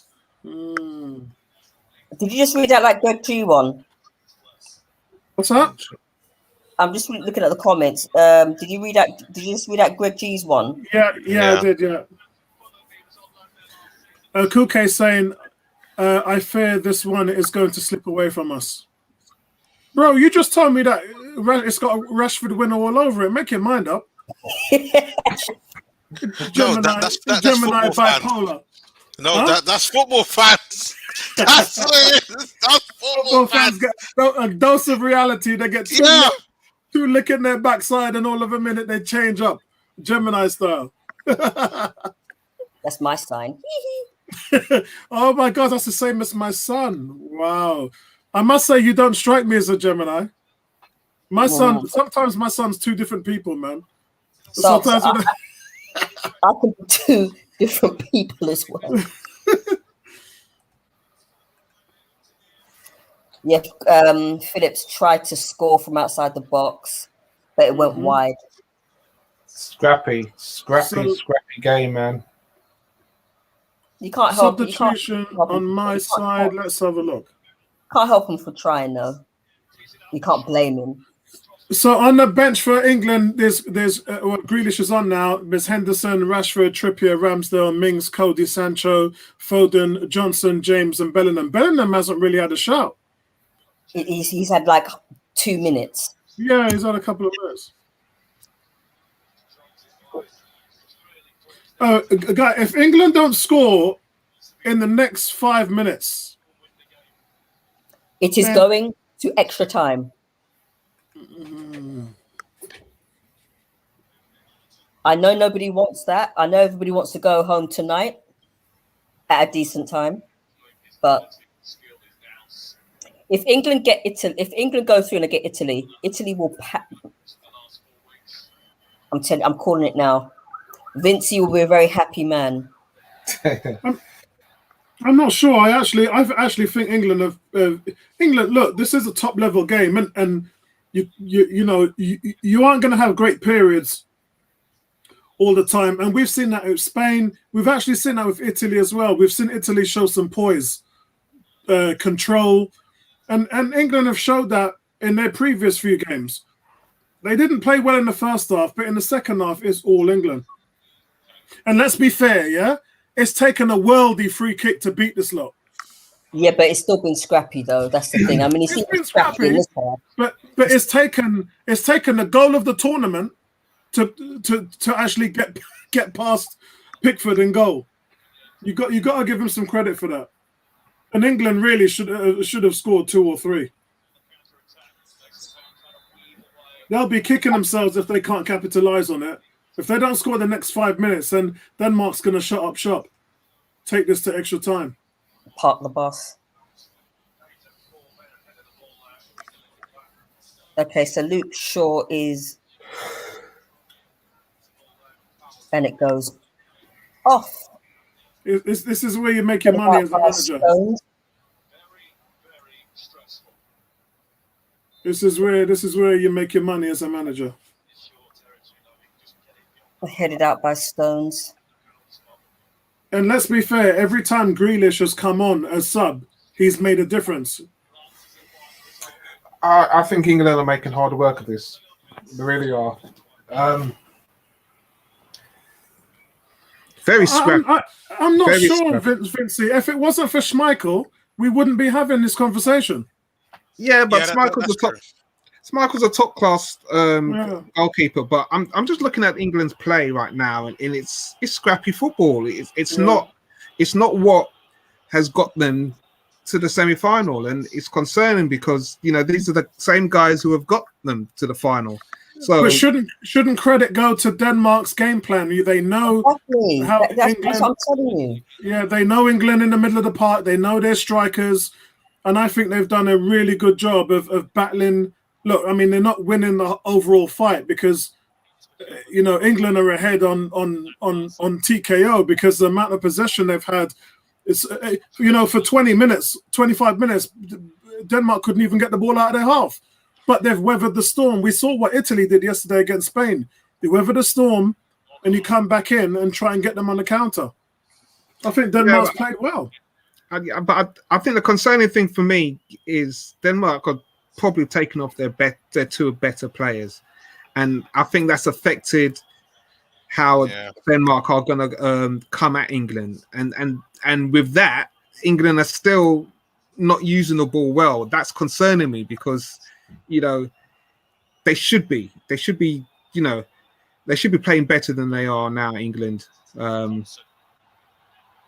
It's only right now you're starting to see a nice passage of play by Denmark, and they've just wasted it with a poor cross. But other than that, it's literally been in the middle of the park, scrappy football. And this is where nerves come in because, it's 5 minutes to go until you're going into injury time. And then it's anything can happen. You know, you don't want to be in this situation in a in a game of this magnitude. 18 says, I love it when Vinci and Apollo talk tactical. Reminds me of what we get from Nabil. Yeah, I've talked to Nabil a few times, but for some reason he's not streaming with us on the Euros. I'm not sure why. I think it's just a matter of timing with his son. Okay. For the same reason of Bertrand, we haven't had Bertrand because all the games have been in the weekdays, and Bertrand's working till 10. But when 5 minutes to go. When I used to be playing ball, it's like, you know what? As a striker, I want a chance. I want to be clinical, but sometimes you've got to look and think, you know what? If you got the beating of the team, go into, make sure you don't lose. Go into extra time and then go at them again. And this England have the better squad right now, so it's like, okay, extra time. If it does go to it, is Southgate going to make those right decisions and bring on? Is he going to take off? Is he going to take the midfield out? Yeah. And put on Foden, put on Sancho. Oh my God! If they go 1-0, they're gonna have to throw the kitchen sink. Put them all on. That's what I want to see. I want to see just long England attack, like cannons and all. Throw the Bulldogs at them. You name it. Considering that there's 5 minutes to go, I mean, who's he going to bring on in the last 5 minutes? Well, 4 minutes. I actually don't think he'll do anything at the moment because the team's playing well as it is. And that's the thing. The second half. I think they've missed the opportunity. Yes, they brought in Grealish, but he hasn't really materialised in that period. He hasn't of time. actually made that much of an impact, to be fair. Yeah. Well, to be the same things I think that's happening to the Denmark Look at the way England's passing the ball. Like, that is just brilliant. Denmark are pressing them. You lot are a minute ahead of me. Denmark are pressing them, and England just beat the press with their eyes closed. Yeah, Such but then is also, the quality. Yeah, but then it's also, England have lost the ball, Denmark have lost the ball. It's just been, you lose the ball, I lose the ball kind of thing. Saka tried to play an overlap there with Grealish, and Grealish tries to thread the ball through there, and Denmark are just marking the ball well at the back. You got to give them credit. Whoa. I mean, if Grealish gets Saka in there, then it's all over. Nervous times now. Denmark has all taken off. Janssen. Denmark are going for it.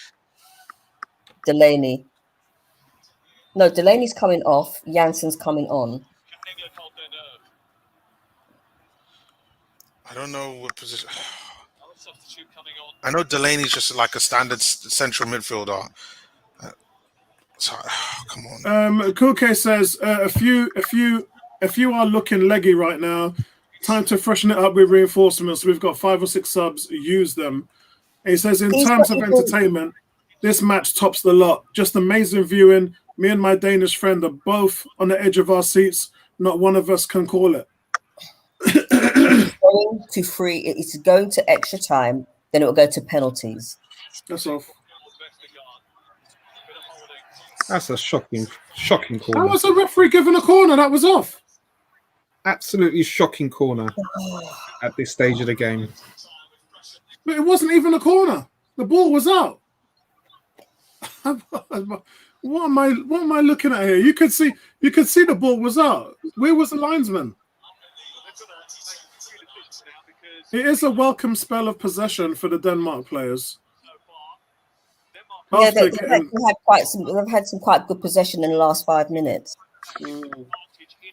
D said England's ball retention is horrible. Shape ruined. Should have taken off Mount and kept Saka on. I think it was a brilliant tactical decision by Denmark to call a timeout and stop the game for subs. That took a little bit of the sting. England were dominating the game before that, and it just helped to sort of smother the game down a little bit and take the heat off because they were getting absolutely peppered. And you know what?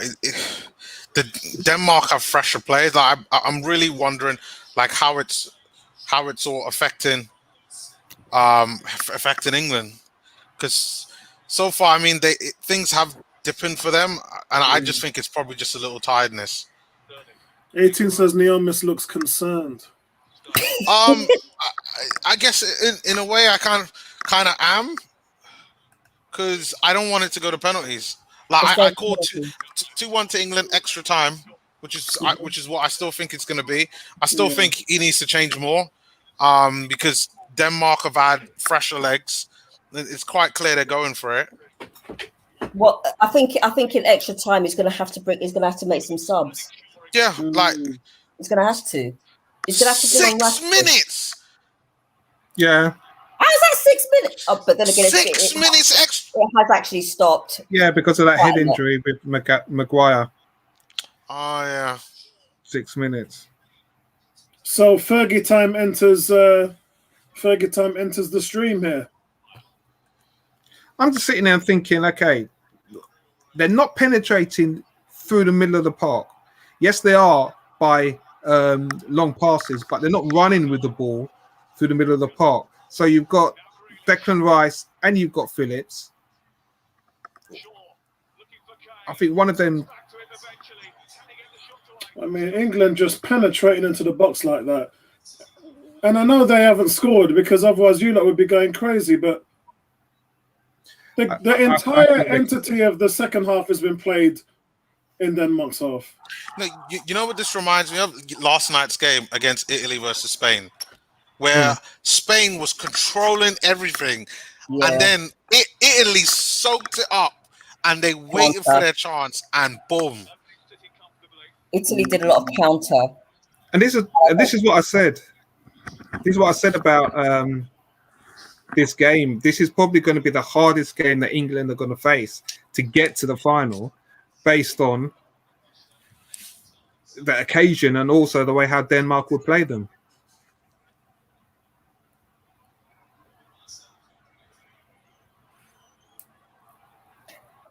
Okay, so England have. But you have to rate Denmark's defense, though. Oh yeah, definitely. Was it the front three players that started? Was it Dolberg, Damsgaard, and what's his name, Braithwaite or Brathwaite? And they came off 65th minute or something like that. Why is that a free kick? He went for it was a fair tackle. I think he might have got there a bit too late. But England's got a free kick now. 90 minutes, 2 minutes injury time. They took it early. Sterling doesn't get there. It's close, man. It's close. I'm just Denmark are defending as a team. And guys, listen, let's not forget the 2 games Denmark played before this. They won 4-0 and 4-1. It's just that they didn't start the tournament well.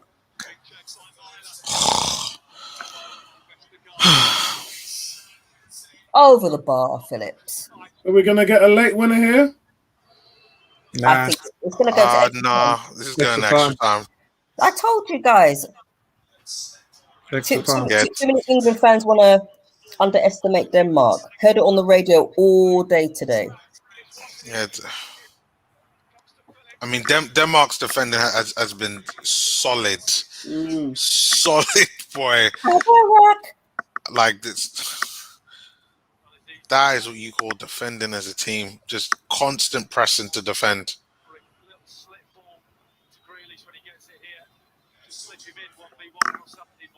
You hate that when you try and take a free kick quickly and the referee just goes, "No, I'll bring it back." You know, Thierry Henry used to look at the ref and say, "Can I take it? Can I take it? Can I take it?" So at least you'd have the permission. But how many crosses have we seen from England's been? Boy, Harry Kane could go down now. Wow. He fell down so easily. Of course. I was actually contemplating whether or not he should come off. I know he's a penalty taker, but you're gonna. Phillips just blasted it over the net. He just blasted it over the goal. Yeah, we saw that 2 minutes ago. 2 minutes. I'm on 90. I'm on 93 minutes and 20 seconds. Oh, good save by 40. Schmeichel. Schmeichel's been man of the match for me. Yeah, Yep. I have to agree. You know what we should do at the end? Dunderhead of the match. Or maybe dead man of the match. If the captain didn't score their own goal, I probably would have given it to him.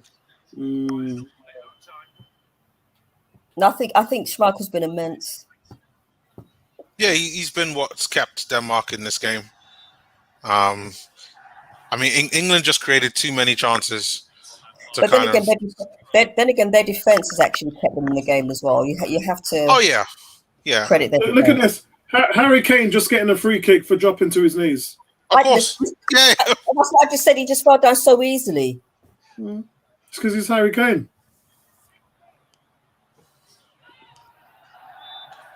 Oh my God, Sterling with the dribbling, lethal.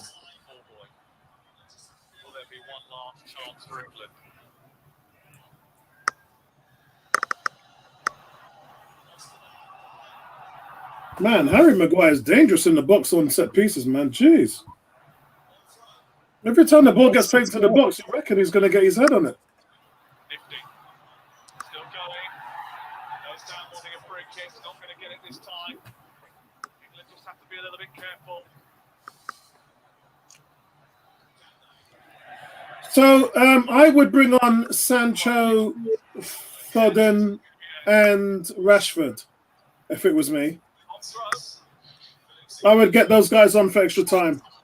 Who are you going to take off? Yeah. I'd take off Declan Rice. Because the golden boy is not coming off. No, I'd have to take off Kane. Oh no, that's not that ain't happening. Nah, not. Yeah. Oh, extra time! All right, and just in time. I mean, honestly, Denmark looked like a boxer that just they needed that. Yeah. Yeah.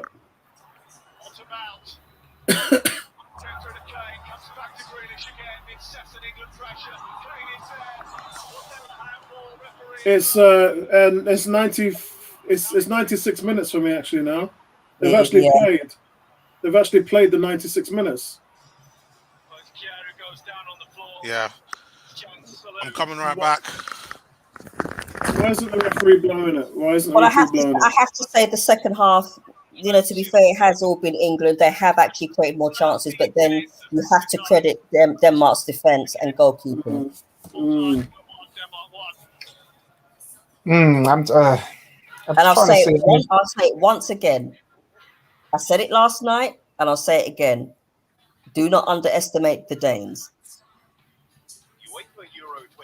Yeah. What England, I think, out of all the group stages, I think, out of all the top teams, I think England have actually had the easiest run-in. They've had the easiest run-in. I'm just... Southgate's got a bold decision right now. Does he change the formation? Because I can't see right... Denmark are playing very defensive. They've shown nothing really to show that you really require those two holding midfielders. So you can bring off Declan Rice. I think you can take off Declan Rice. I really do. Yeah, but that's what I'm saying. That's the one that he should be doing. Is he bold enough to make that decision and say, you know what, I'm going to make a substitution to go for this in the first period of extra time? Because England they've got a wealth of pace on the bench. I think for me, it would have to be Foden or Sancho, and for me, it would be Foden. Yeah, I'd say Foden. Yeah, I'd say Foden because the thing is, if you're going to keep on Kane, you've got to have ball movement around, and Foden's good for that, and you know that can bring out the Danish defense and leave spaces behind for players to run into. So yeah, I'll definitely do Rice for Foden. Yeah. You might as well, because Denmark are not really coming at you. You're dominating the game. You're peppering their back line. And the more attacking options that you've got, the more chances you'll get. Because Rice isn't doing anything at the moment. He's been the missing man. Phillips has been backtracking and making up ground. So you could afford to drop him a little bit. Yeah. We saw him blast a shot over the bar. What would have that been like if Foden had possession? Yeah. So it is what it is. So guys, relentless from England. Pressure in the second half has just been continuous. Mason Mount, Grealish, just fizzing the ball in from both sides into the Denmark penalty area. Denmark just desperately scrambling to get the balls cleared, and that's how it's been for the last half an hour, to be honest. Now we've got extra time. Denmark's made quite a lot of substitutions. England's only made one, so that's we're definitely going to see some action here. Well, they need to bring on fresh legs because they're looking leggy. They're looking tired. Andrew says, what's been missing is a speed of passing. Yeah, I think the ball. I think it's the quality of the ball as well, but it's definitely that. He's also said it has resulted in Saka and Sterling trying to beat the opposition by dribbling. Ain't nothing wrong with that. Yeah, because they can't live with us. And I think we've seen Saka try to play the balls on the overlap. Grealish has been struggling to get the ball to him, breaking through the back line. But all you need is one of those to go through. You just need one. D says, take Mount off and bring on Foden. Take Sterling off and bring on Rashford to stretch the teams. Sterling must be knackered at the moment. I take Kane off. I'm sorry. You can't take the golden boy off. That is the unwritten rule. Yeah. I don't business. Take him off. Expectations are on certain players for England to create, yeah. And that is Sterling and Saka. And I think they've done a good job of creating in this game. Look, you got to give some credit to Denmark. Denmark has just defended superbly in this game. And this is exactly what you'd expect from them at this level. It's not going to be easy. But England have got the players to get it done in extra time. This is what I'm saying. I would make the changes early and give them half an hour to just run the pants off them. I really would. They haven't made any changes, though. I've just started again. Oh, no changes. No changes. That's what the commentator just said. He'd have made those changes well and truly before halftime. So who thinks? What's the chances of this going to penalties, guys? He should have made those chances before the second half of the second half. That's what he should have done. I say it's 50-50, Vincey. England, he probably hasn't made substitutions because England have been dominating the game. A goal is coming. A goal has been coming for quite a while. And you know the guys who are pulling the strings is Saka, Sterling, and Mason Mount's even been really playing well. So it's really difficult to make a change now when your team's dominating. You just need that one pass to get through to create that one chance that's going to split the defense. Neomis. Oh, you're on mute. Sorry, what question were you? I took my headset off there for a sec. No, I was saying that in substitutions haven't been done because England are dominating the game, and it's just a matter of time before they get through. You can't ask any more from your front players. The midfielders are snuffing out any danger. The wide players, Mount and Saka on either side are just peppering crosses into the box, and we're just waiting for that one quality ball for Kane or Sterling to get on the end of it. It's coming. Listen, I hope you're right. I would just it just looks like maybe now he's making some changes. What? So Henderson and Foden. Lord. Henderson's not a bad. It's not a bad thing because Henderson will go. He'll go forward, and Foden will go forward. Yeah, my only problem, and with Southgate is what he's slowly gone back into himself by not utilizing other players. have faith in your squad. You picked a squad for these situations. If you can't break teams down in 90 minutes, how are you going to do it in extra time? You have to make changes, and believe in your squad. I would have made a change at the start of this, so these guys would have come out. I wouldn't have waited 5 minutes of the 15 before I make a substitution. I would have had guys getting ready towards the end of injury time. So at start of extra time, go at them again. So here we go. D says take off Mount, bring on Foden. Yep. Andrew says expectations on Saturday is great. We read that one already. Shot comes in from Kane. Save by Schmeichel. It's a textbook save, but good shot from Harry Kane. Andrew says England are predictable. It's too easy to defend. D says Kane looks tired, but they won't take him off.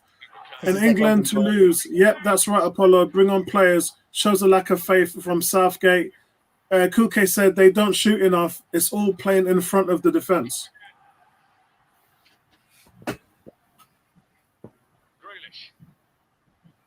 Okay, so Denmark got a player down. I feel gassed. My chest has tightened up on me, man. I feel gassed. Bruv, relax. Just ask us questions and we'll take the rest. Yeah.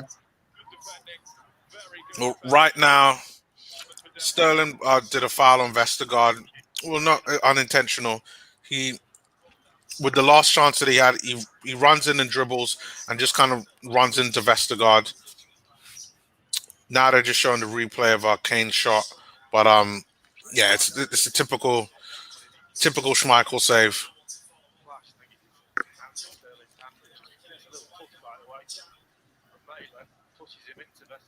Oh God, what a save! Have you just seen the save? Yeah, no one was there to follow up. Yeah, where was Sterling? Right, Declan Rice comes off and Henderson comes on. So they're still trying to be defensively solid, but give them a little bit extra for Henderson. Foden comes on for Mount. Okay, kind of like for like. Let's see what difference they make. Should be a little bit more difference. I just don't understand those substitutions 5 minutes into extra time. I mean, why not make them at the start? It's just exactly, or make them like in the second half of the second half. Yeah, make them at the start of extra time. I mean, 5 minutes into it, it just makes no sense. Nothing's happened really, other than how come he didn't bring on Rashford instead of Foden? I think he's trying to keep the shape. I think the shape hasn't changed at all, really, with the substitution. It's just like for like, better players, fresher legs. So the tactics are still the same.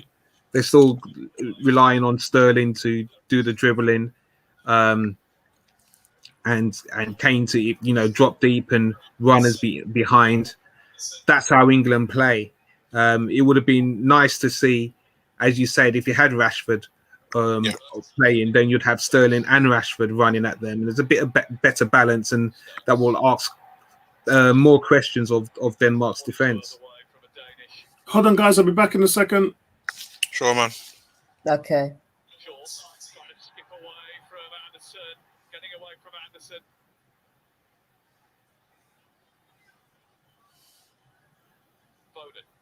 First touch for him. Ooh. Too many options in the centre for England. It's a corner to England. Making hard work of it. Yeah.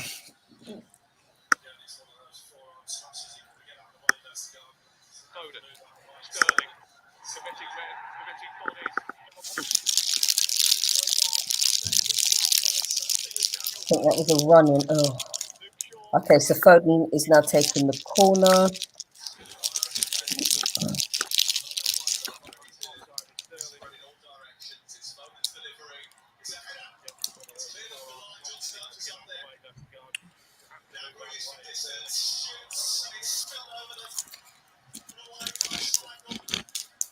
Honestly, Schmeichel is such a good goalkeeper. This is what we need. Schmeichel is such a good goalkeeper. Grealish comes in with a shot, and he just palms it away like it's nothing. If that was Leno would have done the same thing, and it would have been an own goal. Yeah. Quality keeper. Oh, definitely man of the match. Leicester are lucky to have him. He's. If this goes to penalty shootout, I don't know if England are gonna make it past Schmeichel. I'm sorry. But then again, penalties are potluck, so. He just, Schmeichel just looks composed. He's a leader. He's up for the big occasion, definitely.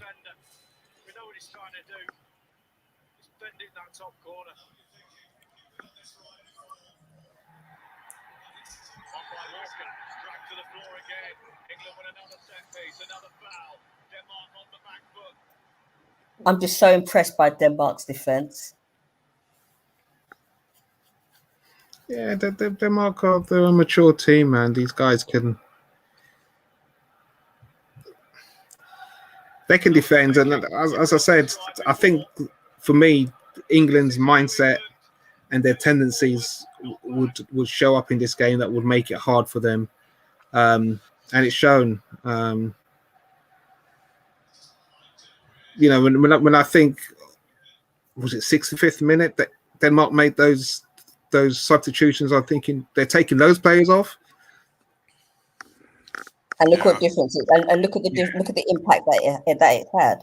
Yeah, not too many that kind of took away the attacking impetus of Denmark. Even though they had played the ball nicely, they weren't cutting into England like they were with those players on the pitch. Some of the flick on that Denmark can't get out of their own half league. Nice one-way traffic at the moment. As I said, as a clock ticks, you don't want to be the one that makes a mistake. When the subs come on, they just want to impress. Looking at Foden now, can he get in the ball? Sterling still lively on that far side. Full England at the moment.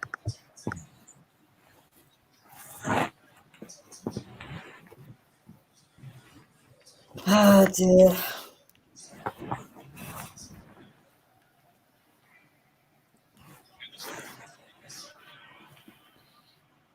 So an England corner. Foden crosses it. Doesn't get past the first man. Poor corner.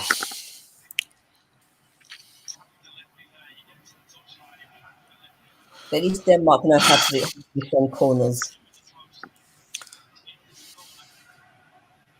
I'm hoping Arteta is actually watching this game and saying to himself, this is what my players need to do. The way how Denmark have defended, that's how we need to defend. Exactly. They've been defending like monsters. They've created chances. Defend as a team, and that's what they do. Yep.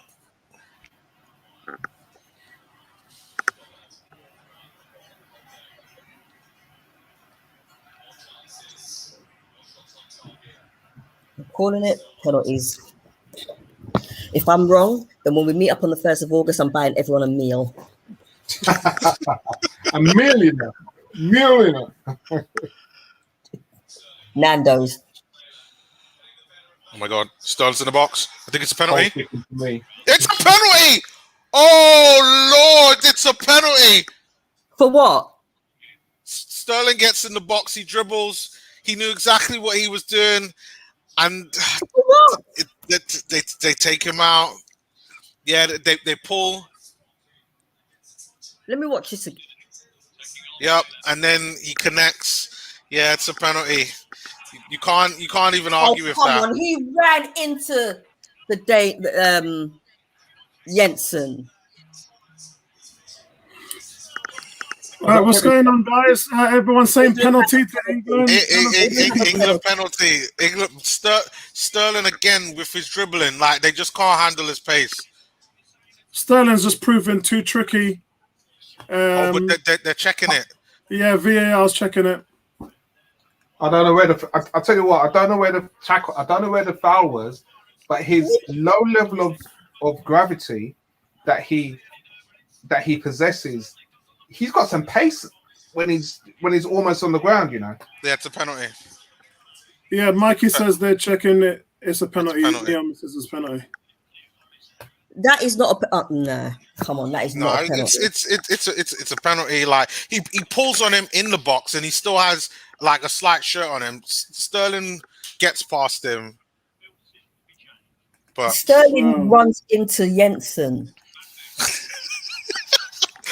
No, Ebony, like there's no getting around it. There's no get like. But guys, look, guys. It's nothing short of what they deserve.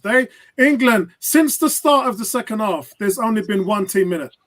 Come on now. And their goal has been coming. So whether sees it! Oh, but he gets to the follow through. He gets the follow through. Kasper bloody Schmeichel saves the penalty, but comes right back to Kane, and Kane just smashes it in the corner. I'm not even going to celebrate because at the end of the day, you know what? Top class goalkeeper. How good is how good? Schmeichel's a Donny. Schmeichel's a Donny. You know what? Like Kane scores. It's 2-1 England. But I've got to rate Schmeichel for that. The event, the save. Oh, you know what's going to happen tomorrow. You were right. Leno's crap. Like Leno's absolutely crap. Because what I've seen from Schmeichel, like Leno hasn't come nowhere near. Yeah, but listen, Arsenal fans sell you the biggest lie in the world that Leno is one of the best goalkeepers in the league. That's what they tried to tell themselves. I've been saying that Leno is shit for the past 2 years. But all people can turn around and say is, "Oh yeah, but you know he saved us our bacon." Yeah, he saved. He's a fan of Leno, but I just think he's average. But he's just crap. He's crap on. He's just his whole game is just naff. You know, Harry Kane's taking the penalty. No command of his box. Yeah, it's a shame. It's a shame. You know, it's a great save, but a bad save when you look at the way how the ball ricochets out towards. Guys, I have to say, Wembley erupts, but it's nothing short of what England deserve. They have dominated this game in the second half, and Denmark have been diligent with their defensive play, but that is all they've brought to this game. In the first half, Denmark gave as good as they got. They had their chances, and they could have done well. But England, by far and clear, England actually haven't played that well in this game, to be honest. And they've just dominated the second half, and the goal was coming. I said that after 60 minutes. I said a goal, it's been coming. And I personally, I don't know how Denmark gets back into this game. And if you commit more men forward, what's going to happen to your defensive shape? I mean, that's what's happening now. Yeah, them guys. Sterling, Kane. If you push men up forward, what's going to happen to your defensive shape, guys? England on the verge of their first tournament final appearance in 55 years. Italy will beat them. I'm telling you, anything to get a free kick. Harry Kane just goes down. Now he's now bringing on Trippier. But hold on, isn't it half time now? Yes. I'm on 15 minutes and 30 seconds. I'm on 15 minutes plus almost 1 minute 47.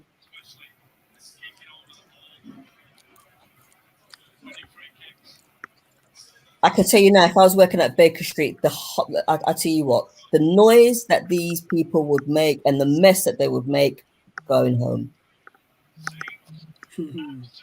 I'm just glad I'm not working tonight.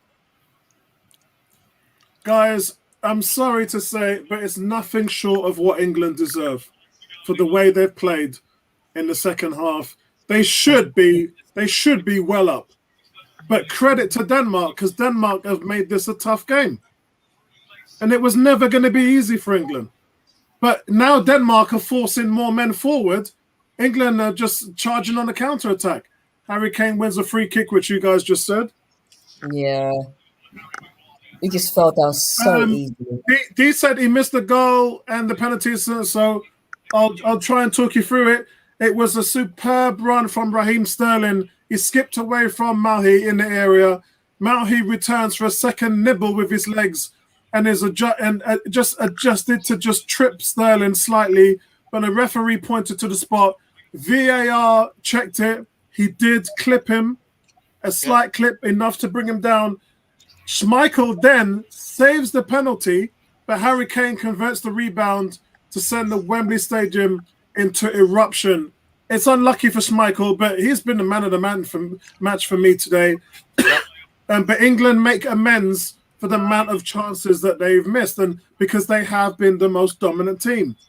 And now Denmark has pushed forward, which I said they would. They've got bare holes in the back, and England are just slicing them to pieces at the moment. It's going to be, the second half is going to be end-to-end stuff. I'm not even going to celebrate.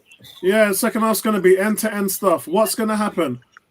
Do Denmark have enough in their locker to get back? England are probably going to play the counter-attack. And you can see this. If Denmark push forward, you can see this being 3-1 to England. Well, I don't think Denmark have any more choice. It's 15 minutes left. You're going to lose. So, at the very least, try. Maybe spend the first 5 minutes seeing how things go, and then just 10 minutes is just an onslaught to England. That's all they can really try. So, guys, it's half time. England are 2-1 up, and 15 minutes stands between England and the final of the Europa. Europa. I just said Europa. I've just been watching the replay of the penalty. I'm sorry, but that was not a penalty. It wasn't a good penalty, actually. No. It was not a penalty. Oh, yeah, I know, but I mean, what I'm saying is they've got their just deserves for their dominant play in the second half, because they should be out of sight, Ebony. They should have been 3-1 up, but after 90 minutes. This one should be over. What has Denmark offered in the second half and the first 15 minutes of extra time? Nothing. Defending. Yeah, they're just defending and hanging on for their life. It's been all England. So, they've got their just deserves. Had Denmark had scored, you would have had to say that's unlucky on England, because England have been dominating the game. There looks to be more than 60,000 in that stadium. Yeah. It wasn't a good penalty from Kane. It was a crap penalty, to be honest. Yeah. He hits it low, but it's too much on the inside. Very easy. In fact, when Schmeichel makes a save, it hits him in his chest. Right, which is strange because it's strange because Kane normally hits them hard and high in the corners.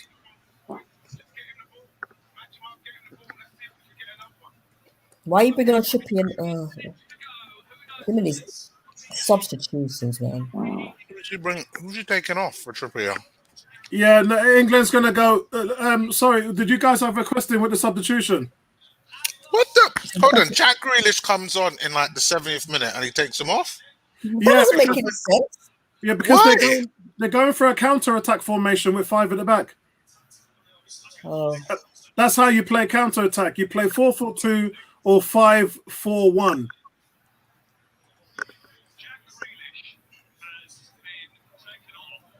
The only problem with that formation is if Denmark score.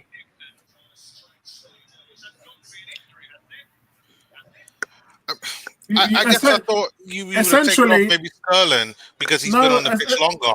Essentially, because you're playing a counter-attack game. So you need the 4 in the midfield to pick up the main striker. What he'll do is he'll probably drop Kane into the midfield 4 and leave Sterling up front as the lone striker. That's what they'll probably do.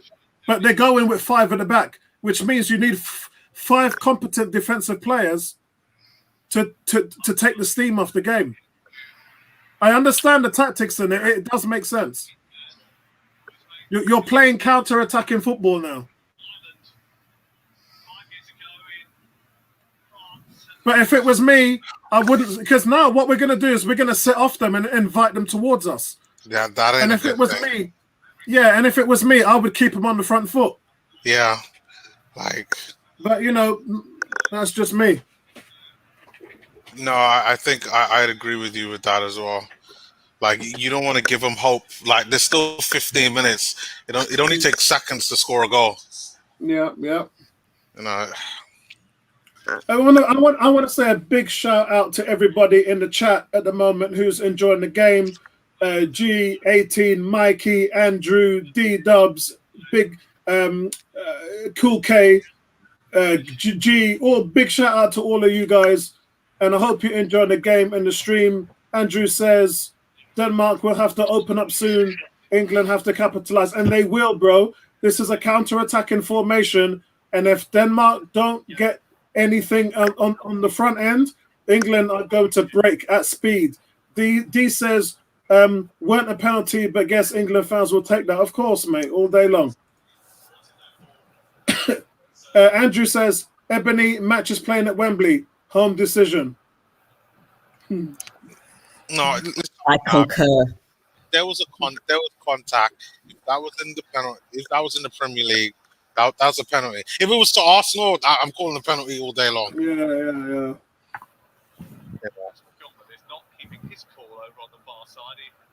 But again, the player of the tournament.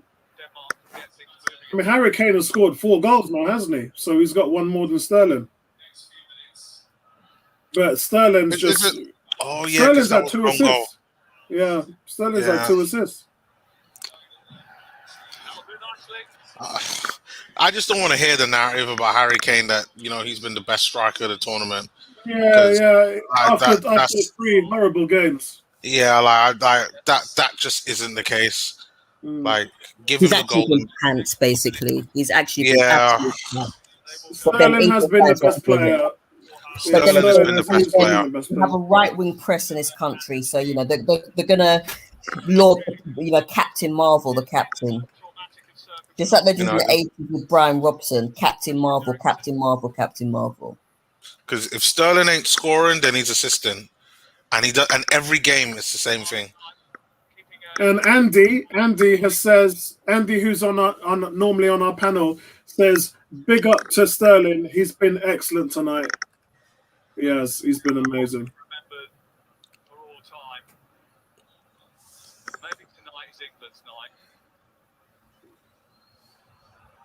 Out in the next 11 minutes.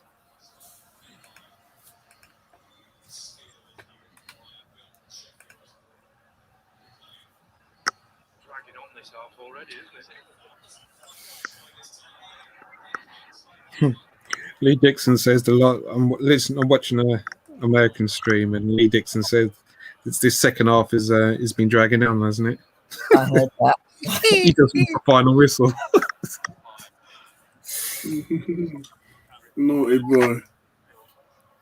I would love it if Denmark scored.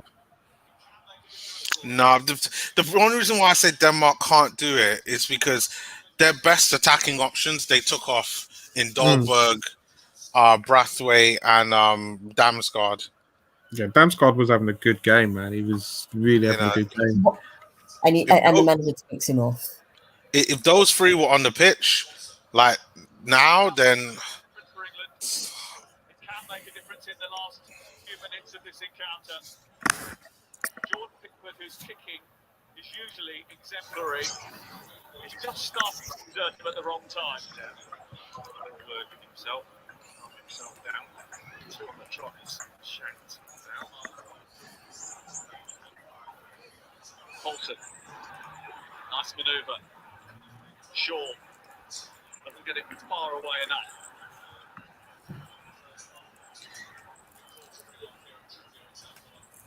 It's really tense here now, man. It's really tense.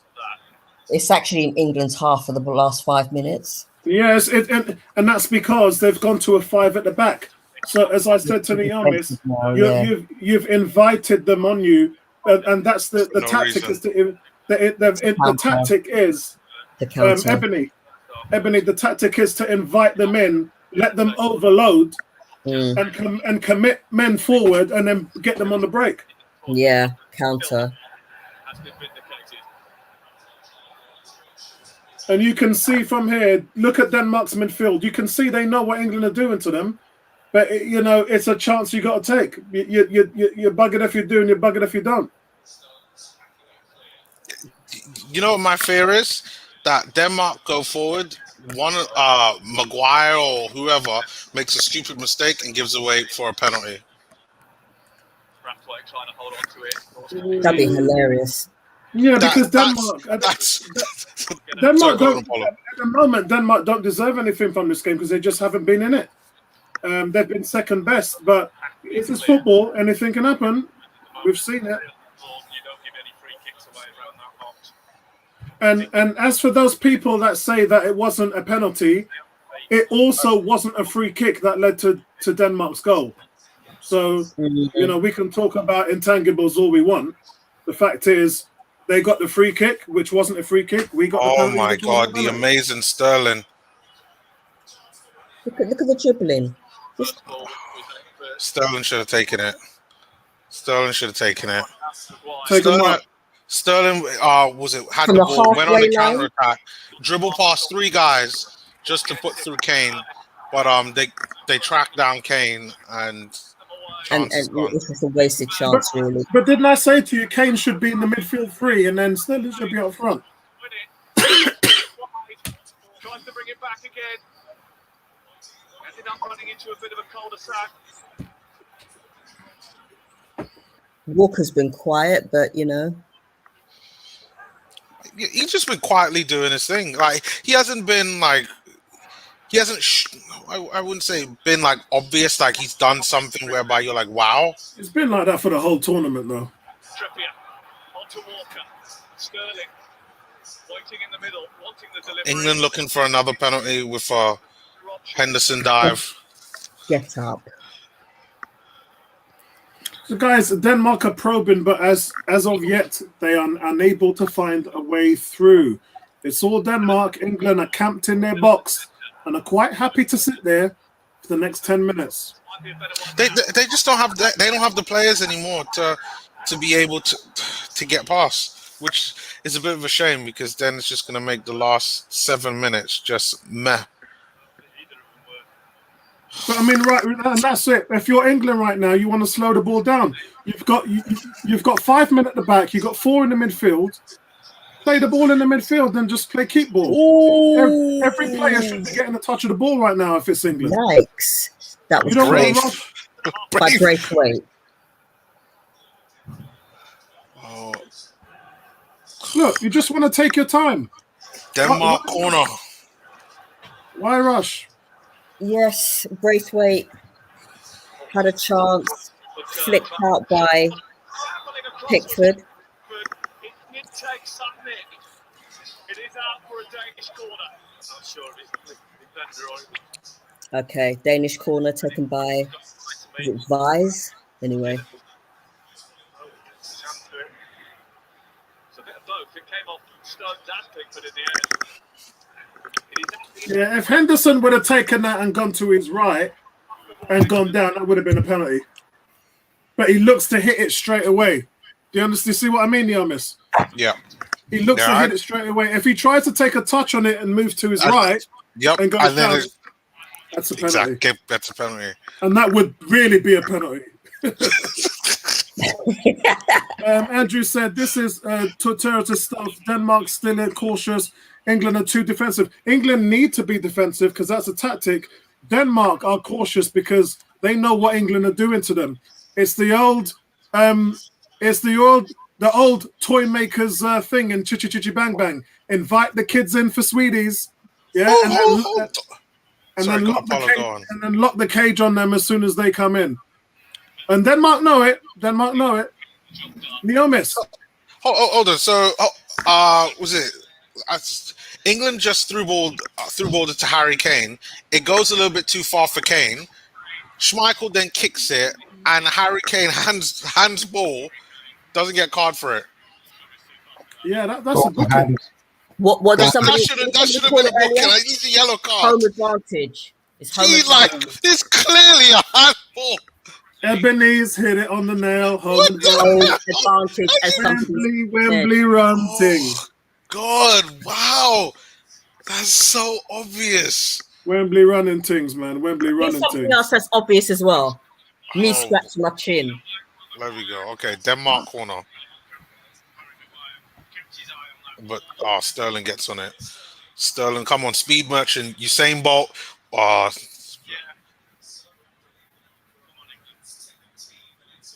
Nice little kickback. And as a result, it creates forced to be momentarily down to 9 men. To 10 men, sorry. 9 out of 5. A message from the American. He says, as a neutral, this would be the worst possible result. England have been the most turgid, boring team in the tournament. They are a Greece, but not everyone keeps talking about them. Everyone keeps talking about them like they're Spain. They weren't not as bad as Greece. They're not as bad as Greece. No. Quiet yourself, man. Calm down. There have been games where they've been boring, but the Ukraine game, like, they stepped it up, and this game, like, whether you like it or not, like, they've played well, very well. Yeah, they have. Big shout out to everybody on YouTube. Big shout out to everybody on Facebook as well. England are 5 minutes away from going to the final.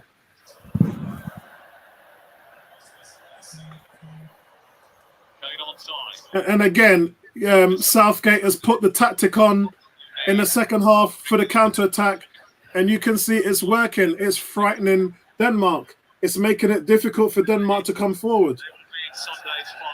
And England have defended well. Still yet to allow a goal in from open play. Vincey. Yeah, man. I'm just 6 games, Vincey. Not allowed a goal from open play in 6 games.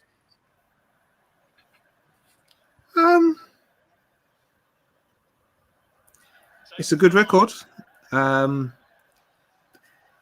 Today, I mean, at the end of the day, the results the main thing today. I just look at Denmark, and they've made some substitutions very early in that second half, and I think it's come back to haunt them now in injury time, where they've used up all their subs. And you know, it's those substitutions, those first subs that they've made, they've looked a shell of the team that started. And fair play to England. You know, you get there by any means necessary. I haven't been impressed with Pickford today. He can't play like that against Italy in the final. Yeah, I agree. He can't do that. So, you know, England are going to have to do some. They've done the hard thing by getting to the final. Now they've got to put a performance in like they've played the majority of the tournament.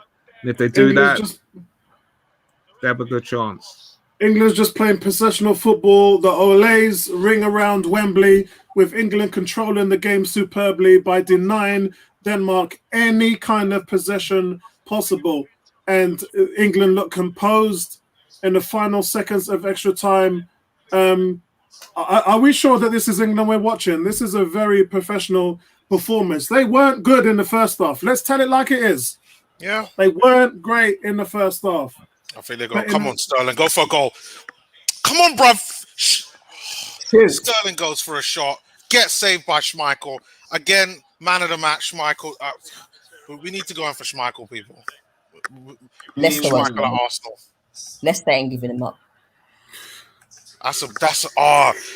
What a save. Like, look how close he is. How much would he be worth? He'd be worth 60 million easily. Yeah. I think we should put in a bid for him.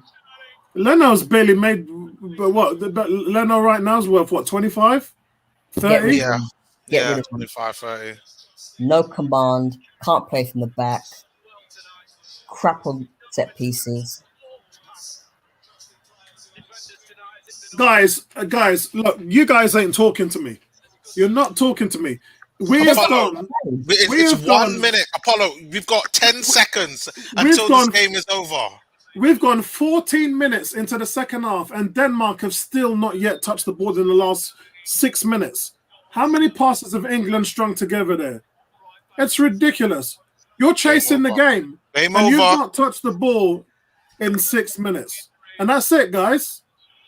Game over, That's it. people. Italy will beat them. 2-1. Yeah, I To mean, England. Nermis myself, we said it, that those first changes, we were shocked that He made them Denmark so quick. shocked. And as I say, fair play to England. They got to a final. It's beautiful to see. They've done it. They got over their nerves. They got over the hump. Fair credit to Southgate. He's done some unconventional things to what previous managers would do, with very talented young squad, and they're giving themselves the opportunity to actually make history now. They're going to face a very buoyant Italian, resurgent Italian team, and these guys know how to play finals. They know how to defend.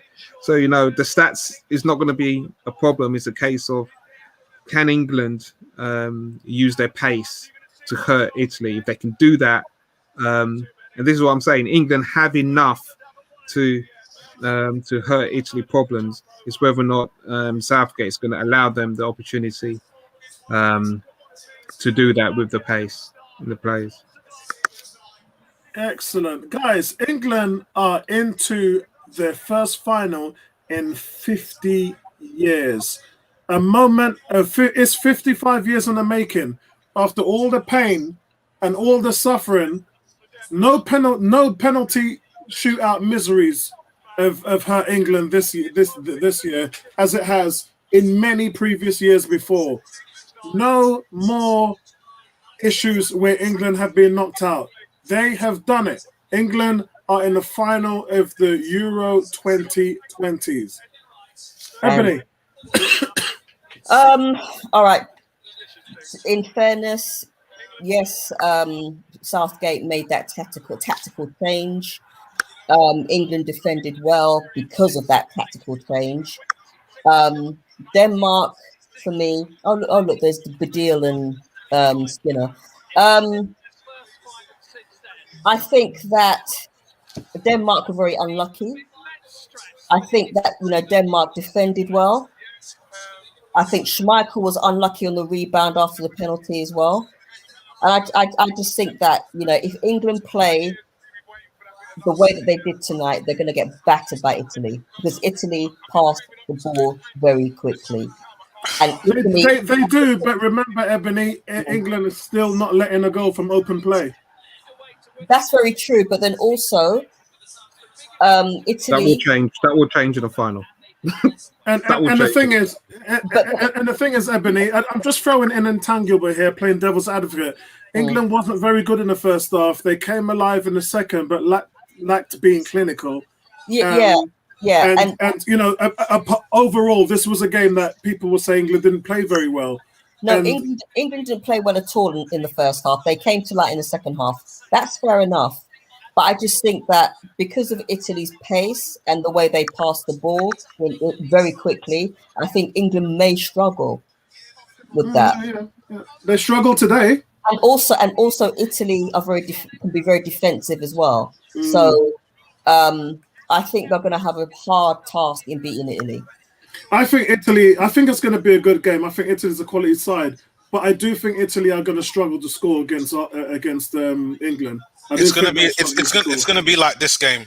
The only difference is that I think it's going to be a lot closer. Yeah. I think Italy will give you give you more attacking threat. But I think it's going to be like this game.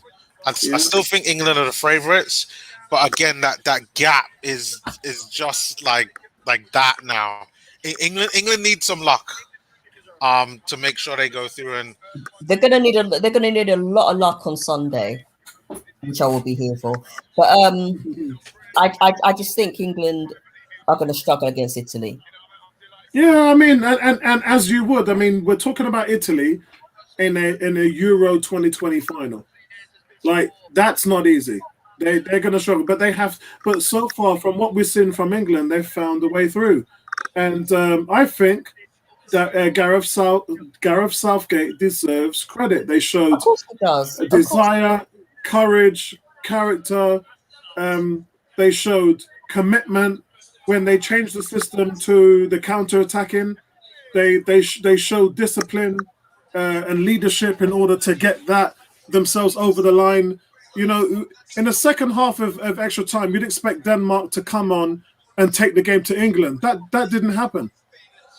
It didn't. No, I mean they struggled to get past England's defence.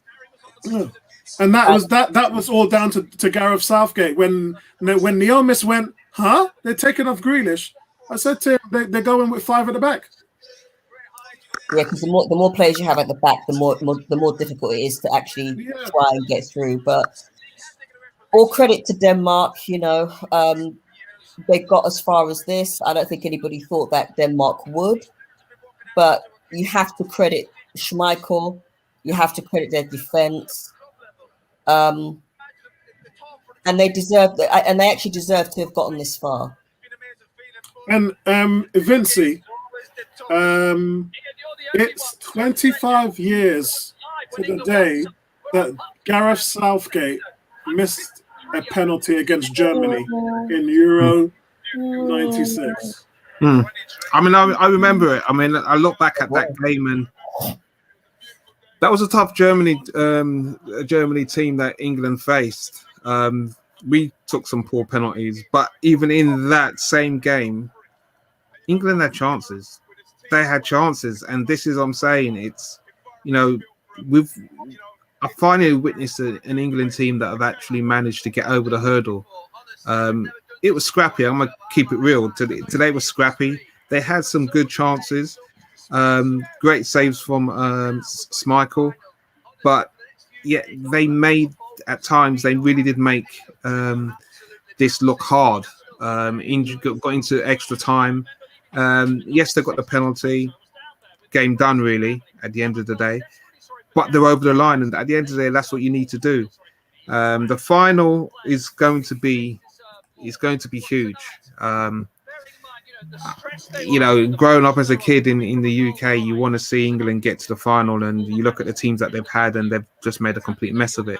They've got a golden opportunity now. Yes, they're facing Italy, who are experienced in these things. So again, it's going to be much like this. How are England going to manage nerves? Yes, they're going to have the fans behind them. Yes, they're going to play with passion, but then nervous energy. You've seen what he did to them in the first half. They couldn't play their normal football, and it's whether Italy, when they do have chances, how they're going to take them.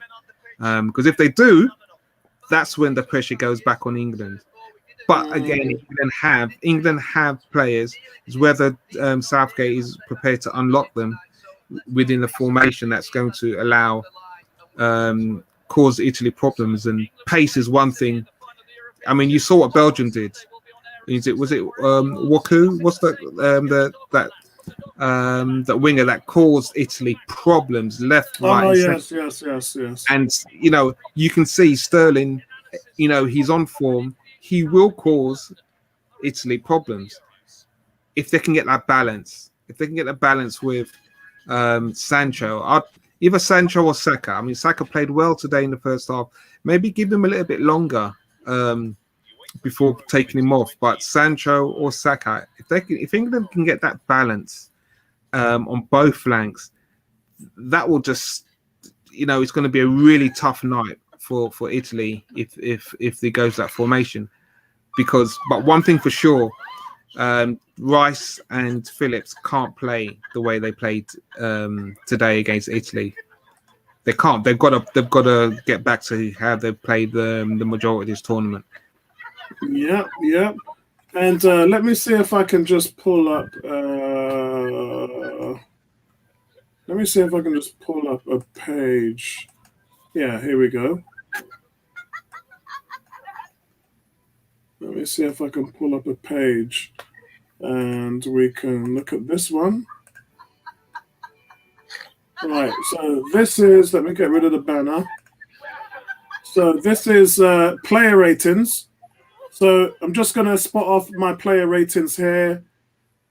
Jordan Pickford, I'm going to give him a 6. I thought he made some good saves, but he should have made a better attempt at that Damsgate free kick. Generally, from someone who has his size, is just not helping. Oh, let me get Neomis back in. For someone who's his size, it generally is going to have problems with that. Also, Pickford was awful with his distribution today. So many poor clearances that even the one against Calvin Phillips that allowed Denmark to attack in numbers, it just happened in the first half all the time. We were lucky. If that was Italy, we'd be down 2-0 in the first half, and it would be due to Jordan Pickford. So actually, you know what? I'm going to give him a 5. He was poor. I'm going to give him a 5. We had little to do in the second half due to England's dominance, but look, for me, he's still been the best goalkeeper in the tournament.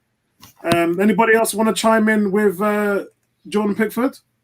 I'm going to give him a 5 as well. I mean, I thought he was too Leno for me tonight. It was almost as if he'd forgotten how to command his box.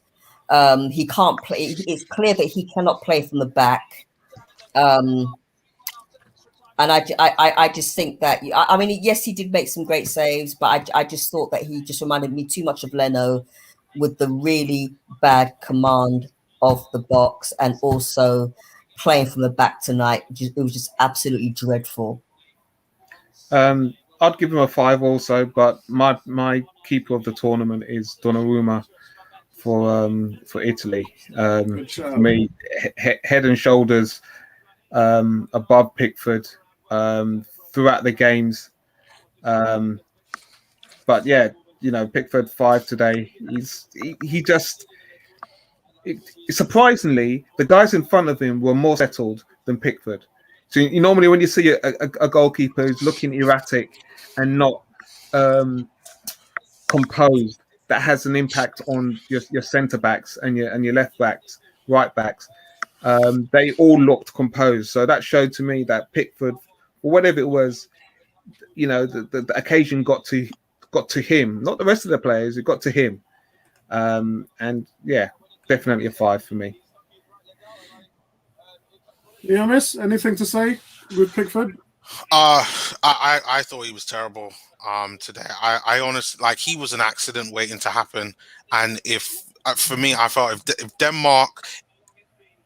if Denmark had their best 3 players were able to get past England's defense, I think he would have cost England all types of problems. Yeah. I actually would have given him a 4. He made me nervous, and I would say this season, Leno really hasn't made me nervous. He's made questionable decisions in game, but Pickford had me nervous today, and I didn't like that.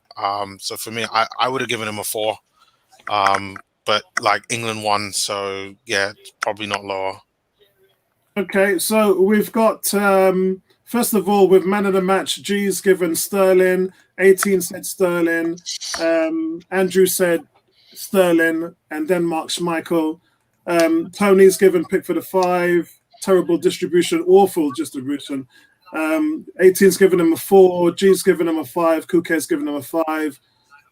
Kyle Walker. I've given Kyle Walker the 4 5s and 1 6. Today, I'm actually going to give him a 7. Now, Kyle Walker, he did good to recover and shield the ball from Damsgaard as Denmark got behind England 3 or 4 times, and like he's not had a good tournament, but he's marking today, especially against Damsgaard, was just excellent, and he's had a solid tournament, not amazing, but he's had a solid tournament. I think this was his best game. I'm going to give him a 7. What about you guys? I'm give it. Oh, sorry. All right. No, go ahead. Go ahead. Thanks. I'll give him a 6. I mean, we hardly saw anything of him, but then again, you know, there's been other players around that've done their job as well. I mean, I thought he did what he had to do. Yes, he marked his player out. He made a couple of good passes. Just average, really. I'm going to give him a 5.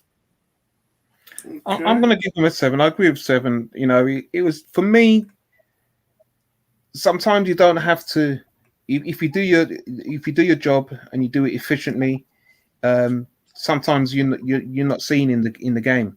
And you know, his pace at times was needed, and he was there. He made good decisions with his distribution. And again, as I said, I'll say this for the back four, they did not look like nerves. They didn't look nervous. They were very composed, very astute to what they needed to do, and they went about their job, and they did it well. So no, I can't fault Walker today. I think he had a good, mature game, and yeah, definitely 7's worthy. It's actually Tony's man of the match. Carl Walker was.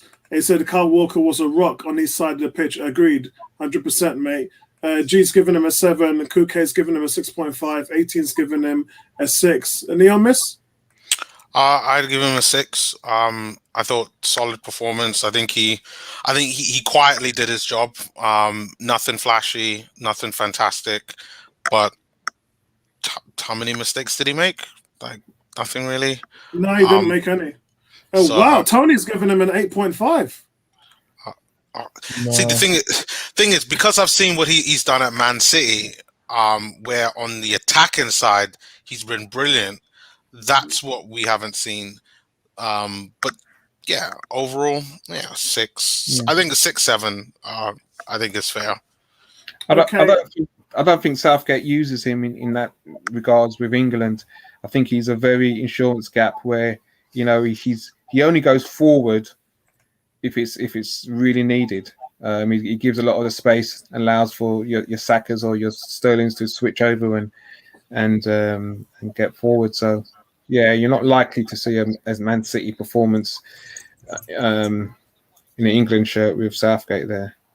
So John Stones for me, guys. I'm going to give him a 6. I thought he was good, dominant in the air on clearances. I thought he limited Dolberg because they were going to Dolberg. Dolberg is a danger threat when the ball comes through on crosses. And John Stones did a decent job in keeping him quiet. And obviously he had a headed attempt that drifted wide in the second half. He didn't really do much offensively. I think he had a decent game, so I'm going to give him a 6. PW, good to see you, PW. I haven't seen you in a while, man. Neomis knows PW very well. Yeah. I've spoken to him many times on Neomis's chat on his channel, and he says Walker's pace recovered, was needed a couple of times. It was, mate, and he was very, very solid. Andrew's actually given Walker a 7. Is that a 7.1 or a 7? And then it says I cannot remember a mistake in his game. Yeah. And PW gives a shout out to Neomis. Big shout out to the brother. P-dubs. So I'm giving John Stones a 6. Ebony. I thought he was fairly solid today. I mean, there was nothing he could do about the goal, but then again, that's the goalkeeper's job.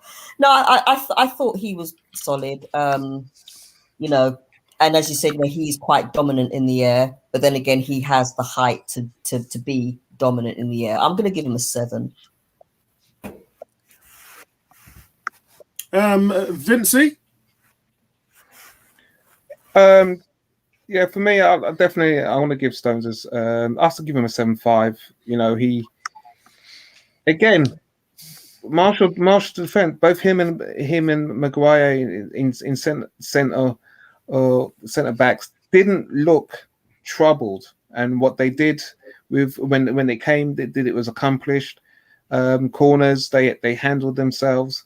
7.5 without being outstanding. 7.5 for me. And Niamis? I'd give him a 7.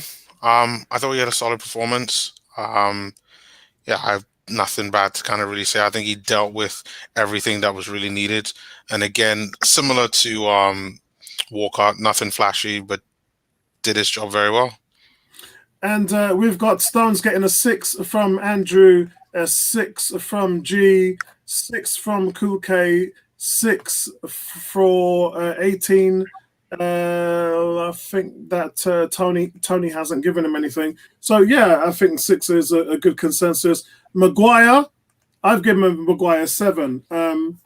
He had a headed clawed off the line by Schmeichel, which should have gone in after 10 minutes into the second half. I thought he was going to score. He was harshly booked. I didn't think he deserved a yellow card. He was locked airtight in the back, and I thought out of the 2 centre backs, he's the one that deserves a 7. So I'm going to give him a 7. Ebony. I'll give him an 8. I thought he was better than Stones today. Dealt with free kicks well, quite dominant as well. He dealt with the Danish attack. Yeah, I'll give him an 8. Okay, Niamis? I'll give him a 7. Again, solid performance from him. Close to scoring. I probably would have given him more if he hadn't gotten the yellow card. For me, he was worrying me because he was on that yellow and only got it in the first half. The beginning of the second half. But yeah, I kept on going just fine. So no, good performance. Vincey. I'll give him an 8. Maguire's he's again accomplished in centre back, handled pressure with efficiency, and the key thing is he's a threat going forward. There was times where he drove forward with the ball as well, so that that was a plus. Where the 2 centre midfielders were not taking the ball forward. Maguire at times he came through, when it came to corners and free kicks, he's a threat. He pulled out, forced a great save from Schmeichel. Definitely, I'll give him an 8. Outstanding defender for me. Excellent. So, what have we got? We haven't got any. Yes, we do. We have a 7 from 18. We have 8 from the G. We've got 7.5 from Kuke. It was given Phillips. Oh, sorry, that's the wrong one. I should be on Harry Maguire. And I think that's all we got from Harry Maguire. And PW says an 8. The 2 says from Casper. Tony says Stones gets a 7. You could just go with Tony because he's going to go through all of his players. Yeah, he's from one location to another. Okay, so Luke Shaw for me gets a solid 7. He's been getting 7s. I think this is the Nacho Monreal and Kieran Tierney of the England team, because every game he's getting a 7. I've not given him an 8, anything above a 7 or anything below a 7. So he's missed the consistency. Was not afforded. He didn't have the freedom that he did against the Ukraine, but that meant he played in space, and he was close to finding Kane with a decent cross. He had a brilliant cross to Kane. I think Kane should have done better than that. But key player for England, solid game again. Ebony. I thought he'd done pretty well, actually. I thought his free kicks were dreadful. But I thought, he did what he had to do on that left side of the pitch. He marched his players out. Didn't really give the ball away too much. Made some good tackles. Yeah, I'm going to give him an 8. I think for me, Shaw's had a better first half attacking wise than he did second half. I'd give him a 7. again, yeah, distribution at times. Some of his crosses were not at his best, but he looked accomplished in defence. And at times, as I say, the first half was very tricky for England's defence, and he stood up well. So definitely a 7 for that. Any miss? For me, also another 7. Again, solid performance. Like he didn't get forward that much in this game, but again, I think he did his job quietly. Tried to kind of get into the game more and just keep England pushing forward.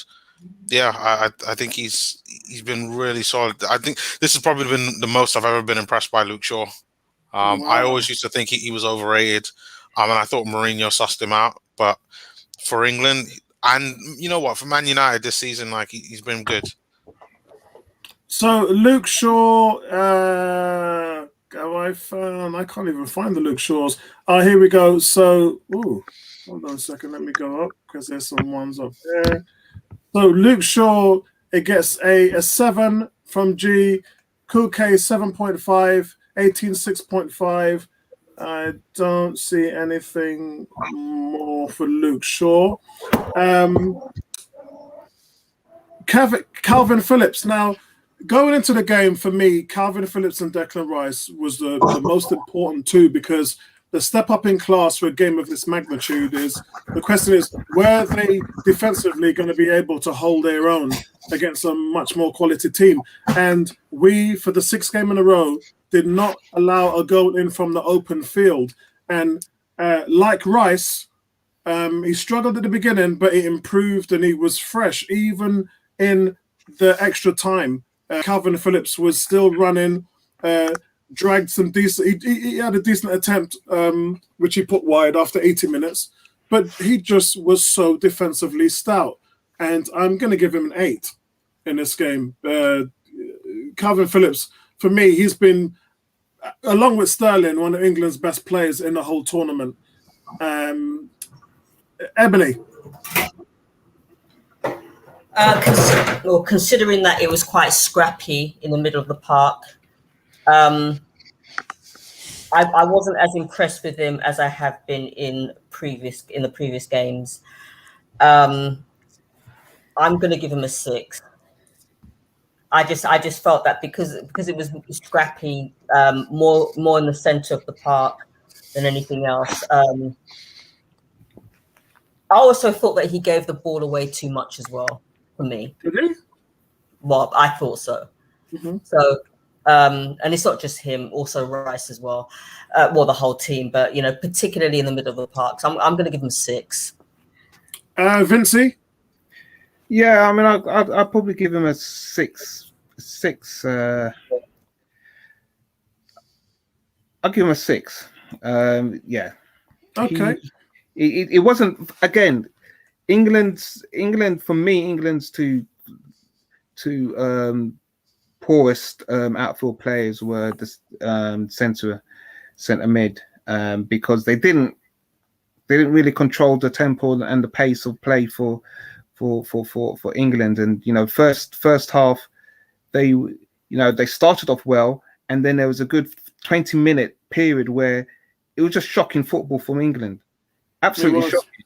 And you're looking and thinking, hold on, so what? You come out swinging, and the team and Denmark didn't falter, so you don't have any idea of what you need to do next. And this is what I'm saying. This is where both Rice and Phillips would have to improve against Italy. So yeah, definitely, I'll give him a 6. Neomis, before I come to you, let me just see what everybody else is saying here with Phillips. We have one here. Tony's given Phillips a 6.5. G is giving him a 7.5. Kuke a 7. 18 a 7.5. And Kieran in the house is saying, "Come on, England." Kieran, what would you give Calvin Phillips grades out of 10? Neomis. I would actually give him a 7. I thought he had a solid performance today. When you think of everything, I thought he was quite consistent. I don't think he was maybe as good as he was in I think it was the first game that it was, but I think that's probably because of the lack of creativity that England had, which kind of forced him to go forward and try to create more chances. But yeah, I thought him and, to be honest, Rice had pretty good solid performances. So for me, I'd give Phillips a 7. Let's have a look and see if there's any more. Phillips did more than Rice. Yeah, Rice I thought was atrocious in the first half. I didn't think he was that good at all. In fact, I'm going to give Declan Rice it's hard to give him a 5 or 6, a 5.5 because they didn't allow a goal in from open play, and in the second half, England just dominated, and a lot of that was down to the midfield and the front four controlling. But for me, I'm going to give him a 6. The first half was his worst in the tournament. He failed to win a single 50-50 challenge for the whole first half, producing little in terms of advancing the play forward. He had a better time, but he was replaced in extra time. I give him a 6. Ebony? I'm giving him a 5. I thought he was dreadful in the first half. Gave the ball away too much. And he was involved in that scrappiness in the first half. And like as with Phillips, I haven't been impressed with him today as I have been in the previous games. I just thought that it wasn't his best game today. So I'm giving him a 5. Vincey? I'm going to give Rice a 6.5. As I say, he had a 92.9% pass accuracy. Now, the only person who had a better pass accuracy than him on the pitch was John Stones. So, Declan Rice didn't have that bad a game in regards to his pass accuracy. What for me, he lacked is the composure and the dominance of the two, Phillips and Rice, together in tandem from that midfield. And that's where, in those period of times, that period of large 20, 25 minutes in that first half, just before England went and got the goal, where England just looked lost. They couldn't get control of the game, and that's what you need. You can't have two centre midfielders both not getting control of the ball and allowing your team stability. But in saying that, 92.9 pass accuracy, 30 touches, 6.5 for me. Okay, right. Where's my screen gone all funny here? What have I done to my screen? Let me just have a look. Sorry, I just took my my eye off the ball for a second and see what I've done. Right. While you're doing that, I'll just let you guys know if anyone was hoping that Balotelli would sign for Arsenal as a... Oh, God, no. Do me a favour. Hell no. He signed for Turkish side Adana Demirspor. So Balotelli is not one who you can believe any of the rumours. Thank God. Him coming this summer. I have two sources where Arsenal players are concerned. Arsenal.com, Apollo. Yeah, it's a shame to miss out on him. It's a real shame to miss out on him. I don't know what's happened to my page has turned off into this whole thing. So it's gone to complete or something like that. Yeah, it looks like you submitted it. Yeah, it's gone to complete. I don't know why. But we're gonna move on to Neomis. Neomis, what did you give him? I'd given him a 6.5. I thought Phillips was the better of the two. But I don't think Phillips was vastly bad. To be honest, I just think Phillips overall is a better all-round player. And I think no matter what the game is, he adapts a lot more easier because he's more than just a DM. He could also roam around central midfield, pass, shoot. So for me, he's always going to work. And honestly, I know we're talking about England right now. This time next year, Phillips will not be at Leeds. It's not going to happen. You can't play that well for England and be at Leeds unless Leeds are going to be a top 6 side, which it is possible. But I mean, to be in a midfield where you shut down international teams for 6 games in a row, like nobody scored against you from open play. So but the thing is that sorry to cut in, but I just think that that the opponents that England have had in this competition, Denmark are probably the best that they've had. Well, Germany have beaten quite a few teams. They're a good team. Look, in a world where you have all these teams like Morocco and Egypt beating everybody, and it doesn't. You got to beat who's in front of you. And we've seen teams knock out Portugal. Portugal are the defending champs. We've seen them get knocked out. We've seen France, the defending world champions. We've seen them get knocked out. We've seen Holland get knocked out. So you can't overlook this. I think this is where some Arsenal fans make the mistakes on a Saturday afternoon where they think we should be winning games. The game doesn't work like that. There's so much parity in the game now, especially at international level. You don't know who you're going to play that's going to turn you over. A lot of international teams now are getting turned over on a regular basis, which shows that the games they're developing in other countries that weren't so good. So England can only beat who you put in front of them. But we're talking about the finals of a Euro competition. That is crazy. You need to win your division. You got to deal with a tough draw. Which I remember when England drew Germany. Not a single fan said they were going to win. Not one person said England were going to beat Germany. That's true.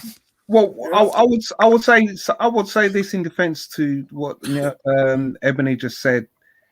Denmark's performance was probably the best team that they've played in this tournament. Mm-hmm. And it's not taking anything away from the Germany-England game. Germany played well in their group stages when they needed to win those games. But don't forget, they were, if it wasn't for Goetzke's last in 2 matches, dragging Germany through, they would have been out. So England dealt with them very professional in a very passionate game. When it came to a very tactical and emotional driven, nervous game to get to the final, England didn't perform their best. So this game, as I said, it would be one of probably their hardest game based on A, reaching a final, and B, facing a team who's playing on emotion that's carried them through. And let's not take things for granted. Denmark were literally out of this tournament. No one expected Denmark to go through, and they've come through and they've been scoring goals for fun. So tonight's game was a hard game for England, and they got through it. Well, I'm just trying to bring up the front players here so it would make it easy on us. Here we go. Right, is that right? Let me just bring up the front players. All right, let me get rid of this because that would be easier, and I could just go and do it old style. And the front players, guys. Actually, I just missed a player there, so let me add Mount. Yeah, let me add Mount. That's better. There you go. So, guys, I'm going to give Saka. This is a difficult one. I'm gonna give him a 7. Okay, I was going around 6.5. I'm gonna, because in the second half he looked really lively, especially the work he did. Him and Mount actually both get a 7 for me, because the work they were doing, getting balls, getting out wide, getting balls into the box. I thought they were causing all sorts of trouble. It was a slow start for both of them though. But then he made good in the second period, some good incisive runs before he was replaced by Jack Grealish. For Mason Mount, another typical performance from him. Delivered a couple of good, decent set pieces. I thought the crosses he took really put Denmark under pressure. Raheem Sterling, I think I'm going to give him an 8.5. He forced the equalizer. They could not live with him all across the pitch. It was his foul. It was his the foul on him that caused the penalty, because his constant slashing runs into the box.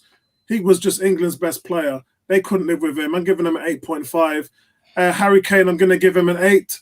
I thought he was a creative influence, much more than he was previously before.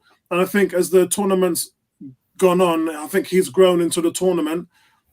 He looked seldom like scoring. Didn't look like he was close to scoring. And the penalty, he had a draft of luck about that. But I think I'm going to give him a solid. Give him a 7.5. I'm going to give him a 7.5.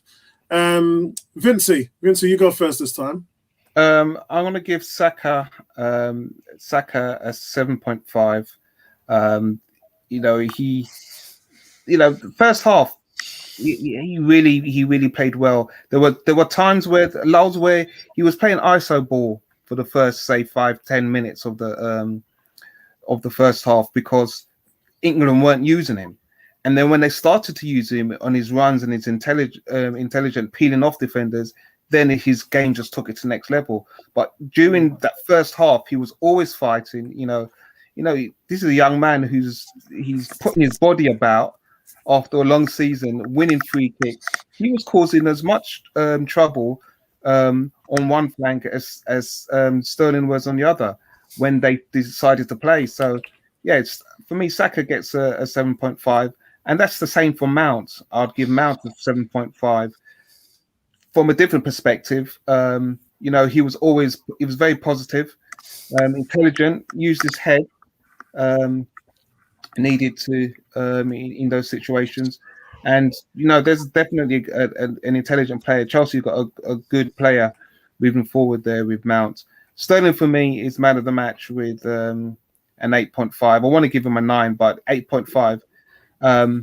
Sterling, for me, he started blistering and then he fell off. He fell off for about 10-15 minutes where some of his passing was, he just went quiet. But again, this is the talisman for England in this tournament because his attributes and his play, he can be quiet and then he can switch it on lightning. Look at that, those in that 2-minute spell where he had a shot saved by Schmeichel, and then forced the own goal in from a beautiful cross move linked with Kane and Saka, and that's what Sterling can do. Look deep into extra time and injury time. He was still running. He was the one still taking. He nearly scored in a minute to go before the final whistle. Yeah, he had one save there as well. Yeah, still taking the game to Denmark. So, in that cameo, 8.5 isn't a bad score for me for Sterling. He's a danger man. The guy is playing on high confidence, and I'm just proud that he's just taking it. He's doing the business. He's letting his football do the talking for him, and he's carrying England. If anything, wrap him up in cotton wool, because if Sterling has an off game, I do worry. I really do worry for England. And as for Kane, I'd give Kane a 7.5, to be honest. He's intelligently dropped deep and he got the ball, used his body well, but in link-up play with Saka for the own goal, took his penalty well. Yes, it was a good save, followed it up. But I need more from Kane. I need more from him. 7.5. It's not a bad result score in a match like this. He's going to get all the plaudits. He's going to be on the cover of all the papers for that penalty. Looking for a big performance from me in the final. Yeah. Ebony. Okay, Saka, I'm going to give him a 7. He had a quiet game in the first half. I think before he went off in the second half, his link-up play with Sterling was immense. I think for me, he looked a little bit jaded, but then that's just me.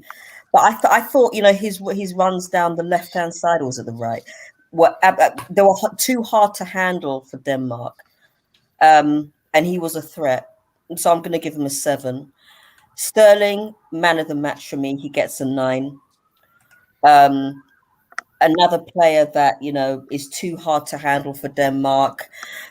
His link-up play with Saka, his link-up play with Kane, the fact that his dribbling, the fact that he at one point he went from the halfway line right through the midfield of Denmark and then almost into their defense until he got the ball taken away from him. He was he is the glue of this team for me. I don't care what anyone says. And I'm just reading Angie Roach's. It appears Kane is man of the match according to ITV. Well, what do you expect? He is. I know. He's the one who makes England tick. He is the one that makes England tick for me. Without him, without his goals, and this is what pisses me off about the right wing press that we have in this country and the televisual media. They forget that he scored. The goals that he scored to put England where they are now. Without those goals, we would have been seeing something like the Roy Hodges era. Kane, for me, he gets a 7.5, and this has nothing to do with the fact that he plays for Tottenham. He's one of these players that, yes, he took his penalty well. It was saved. Yes, he followed it up. Yes, he link up play with Saka to force the own goal, which we thought Sterling scored. He had a part in that. I just think that he fell over far too easily for me. One of those fall over and see if I can get a penalty or a free kick or something out of it. If he plays like that against Italy, they're going to have problems. And I just think that throughout this whole tournament, remember, throughout the whole tournament, he was pedestrian. Yes, you can turn around and say that, the tactics is down to Southgate, the fact that, he's got Kane playing in a role where he has to be fed. Okay, we can give him that. But I just think that, for anybody to say that he was man of the match, what games were you watching? Mount, I give the same as Saka, 7. Very solid play. The guy can run with the ball. He is another threat down that side. Yeah, he did well today. I give him a 7. I just want to go to a Gary Lineker. Hold on, I just want to, because it's not fair of me looking at this and you lot can't see it. So let me just move this up here while Neil Miss waits to say his piece. Gary Lineker says here, there were some superb performances. All the back four were outstanding. Listen to this, guys. And as for Sterling, that was one of the greatest displays I've ever seen from a player in an England shirt. I'm going to say that one more time. As for Sterling, that was one of the greatest displays I've seen from a player in an England shirt. Stunning. And that's coming from Gary Lineker, who's actually watching the same games as we have. Yeah, it's that goes to the talent of Sterling. The guy, I haven't seen an England player run like that, cause team problems like that. Since John Barnes, and he never had the finishing product. Yeah, and Barnes didn't have to, and so yeah. So even in a great season that John Barnes had for Liverpool, yeah, very very good analogy there, comparison. Sterling, England have a player to wrap that guy up because Kane can get all the plaudits, but I think most managers and other fans of other nations will understand that you stop the supply to Kane, you stop Sterling, you're stopping England. I mean, no one's able to stop him. I mean, Niamis, I'm not sure whether Italy can. I have not seen anybody stop this guy. I really haven't. When we played them at Arsenal, we tried to be as tight as possible, and he broke us down twice in both games. He's really hard to play against. What's your scores on the front three and front four, shall I say? Well, I'm gonna give Saka. I'm gonna give him an 8. I'm gonna give Sterling a 9. I'm gonna give Kane an 8, and I'm gonna give Mount a 7.5. Mount, I thought had a good, solid game. Played well, tracked back, worked really hard, pressed when needed to. Kane, I like the fact that he dropped back into midfield. Was a kind of creative outlet. I have to give him credit for kind of scoring the penalty, even though it was kind of saved initially. Sterling, for me, was the best player England had. That's why I gave him a 9. Just amazing. Like everything that Gary Lineker just tweeted out, I 1,000% agree with it. I have nothing more to say. Without Sterling, England wouldn't have won this game. This game was going to penalties. And Saka, again, his age, the fact that he should have gotten an assist if it wasn't for the fact that it was an own goal. But getting in those right positions is what you want from Bukayo Saka. He's 19 years old playing for England. 19. You tell me when was the last time you... I really want to know. And it's not Michael Owen, because Michael Owen didn't start to play for England until he was in his early 20s. Tell me another player at 19 years old in a major tournament for England who shone the way he's shining this time. What age was Wayne Rooney when he started playing for England? Well, if that's the category, because Wayne was young. It was 20. I believe it was 20, wasn't it? Good question. He's 19 or 20. But even then, if that's the category you're putting Saka in, Wayne Rooney, who again, he's another golden boy. I don't think the media will ever have Saka as the golden boy, but he could be. Yeah, you're right. He was 17 years old and 111 days. So Rooney was the last time, and Rooney was he was an England legend, isn't it? He broke Jeff Hurst's record. I don't think they're ever going to put the mantelpiece on Saka, but I think that, Sterling has said it about Saka, like he can do everything that he can. When Saka's 24, he'll be just as good as Sterling. So before you carry on, Bertram has given every player a 10. That's Bertram. Why is he hiding for? I think he's being hacked. He stopped working an hour and a half ago. He could come on. Andy's not on the show. Like, you could come on now, man. Like,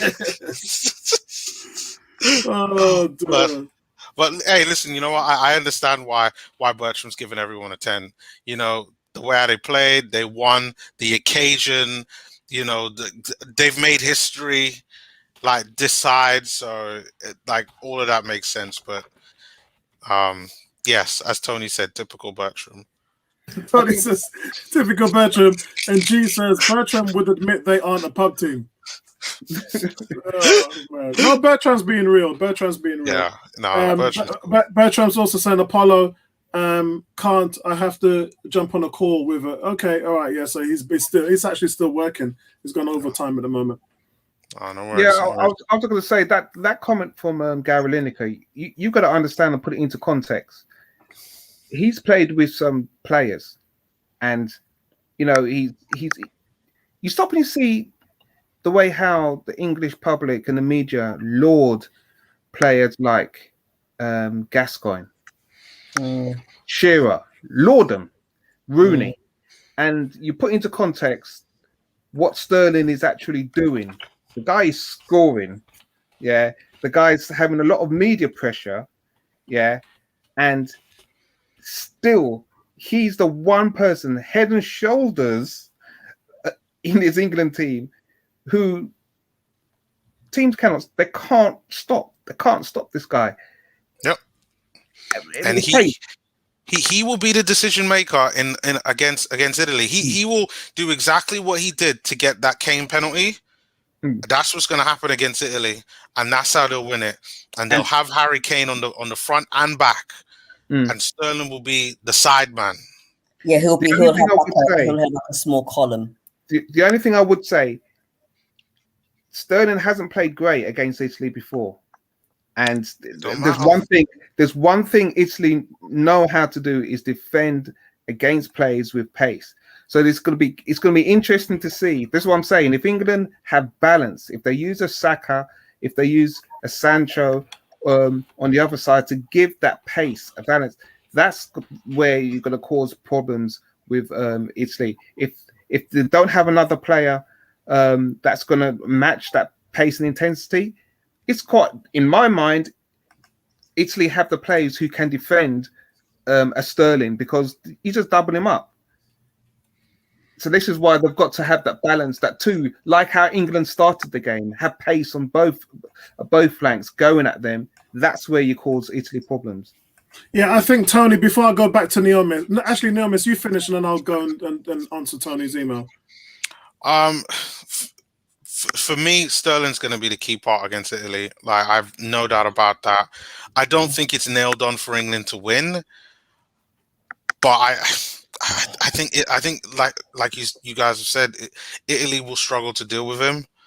I think the question again is, if England go 1-0 down, what do they do? Because I think that Italy are stronger than Denmark, and I think that they could still cause us problems. But England have all the resources to be able to get a win.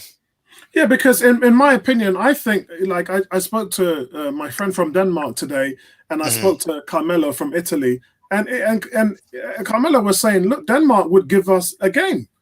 Yeah, and that's what happened. Like I said. Yeah, Denmark, Carmelo said, you know what? He goes, I wouldn't mind facing England in the final because at least I know what I'm getting. He goes, Denmark, like I said to you before, they won their last two games, they won 4-0 and 4-1. And they're playing some fantastic football. So England beat a very, very good sound team today that would have given Italy a game in the final. Sorry, Tony has asked, what did Lineker say? I'll pull it up here for a second again for you, because we just talked about it a minute ago. Gary Lineker said, and I'll repeat again for the third time, there were some superb performances. All of the back four were standing. And this is the key, Tony. He says, as for Sterling, well, that was one of the greatest displays I've ever seen from a player in an England shirt. Stunning. Yeah, that's from the man himself. So you hear all these people giving, we've just heard BBC gave Kane man of the match, and all the newspapers and media and pundits are probably going to splash his face all over the papers tomorrow. But Gary Lineker just said that was an all-time display.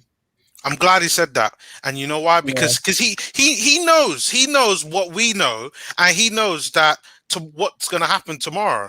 So give him as much as possible, because unfortunately it ain't going to make a difference.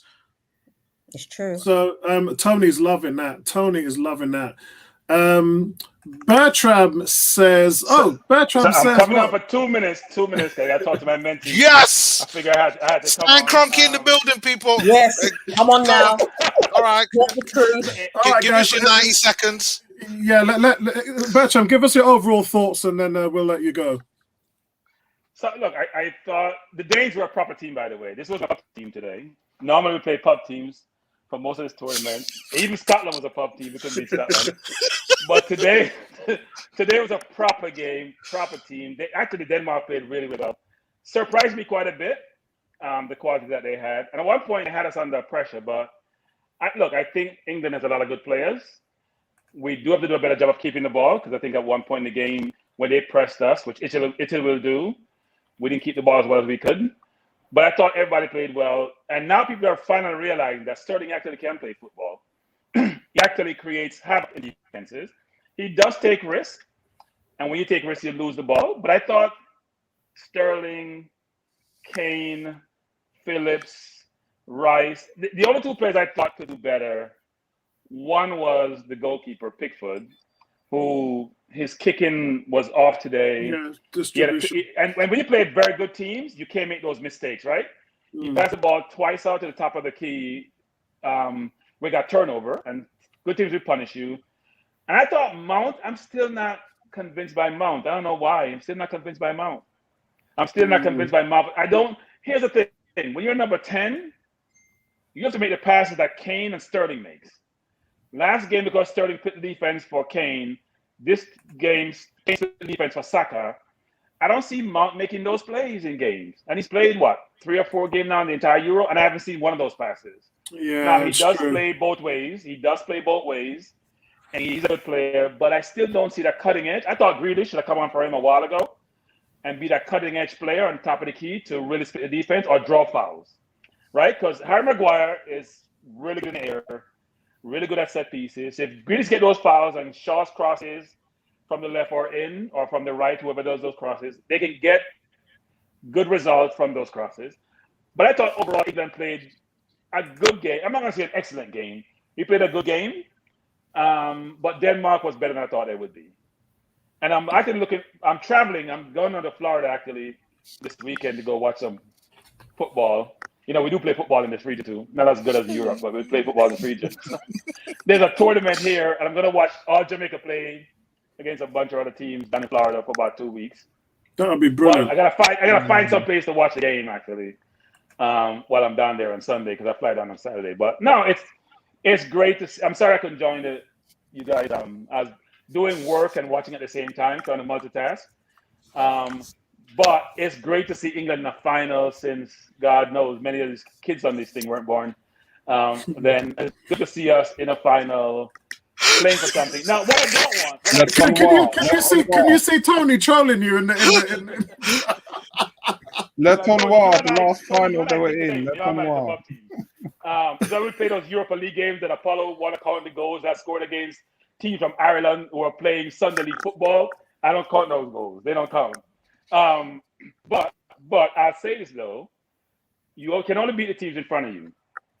And I thought Germany was very good, underrated in this tournament. They don't agree, but I thought Germany, when they played France, I thought they bossed France. Even though they lost the game, they bossed Hungary. So no, I'm sorry, they didn't boss Hungary. They bossed the other team, Portugal. But I thought we were good against Germany. We've been good against Denmark. Italy's beatable. They're not the one time they play.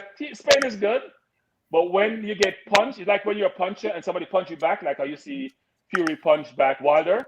Some people can't take it, right? They like to press, but don't like to be pressed. Yeah. So we have to beat them at their own game, which is press them, try to keep the ball, and then you have Sterling, Kane. I wonder who is on the right though. Is it Saka? Is it Sancho? Rashford didn't get much to run this tournament. Is it Grealish? I think you should replace Mount with Grealish in the middle, and then maybe I don't know who played on the right.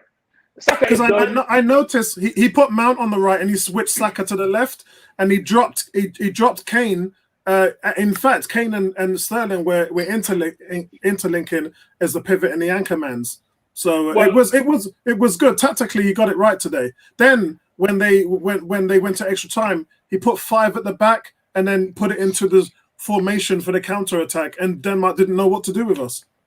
Well, I think Southgate doesn't get enough credit, right? Because I read a lot of British newspaper and listen to Talk Sports every single day, and he gets bashed quite a bit. Even what's his name on Talk Sports? We had him on this time with Jason Cundy. I forgot his name. Jason Cundy, not Jason. His cohort. Alan Brazil. No, it's not Brazil. Adrian Durham. No, it's not Durham. It'll come to me. But anyway, he doesn't rate Southgate. Well, now he's rating Southgate. He never rated Southgate before.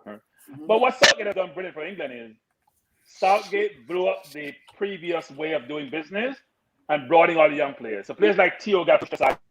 All those old players got pushed aside. And he sort of filled the team with youth who came to the under-21, under-18 with him, who he knows pretty well.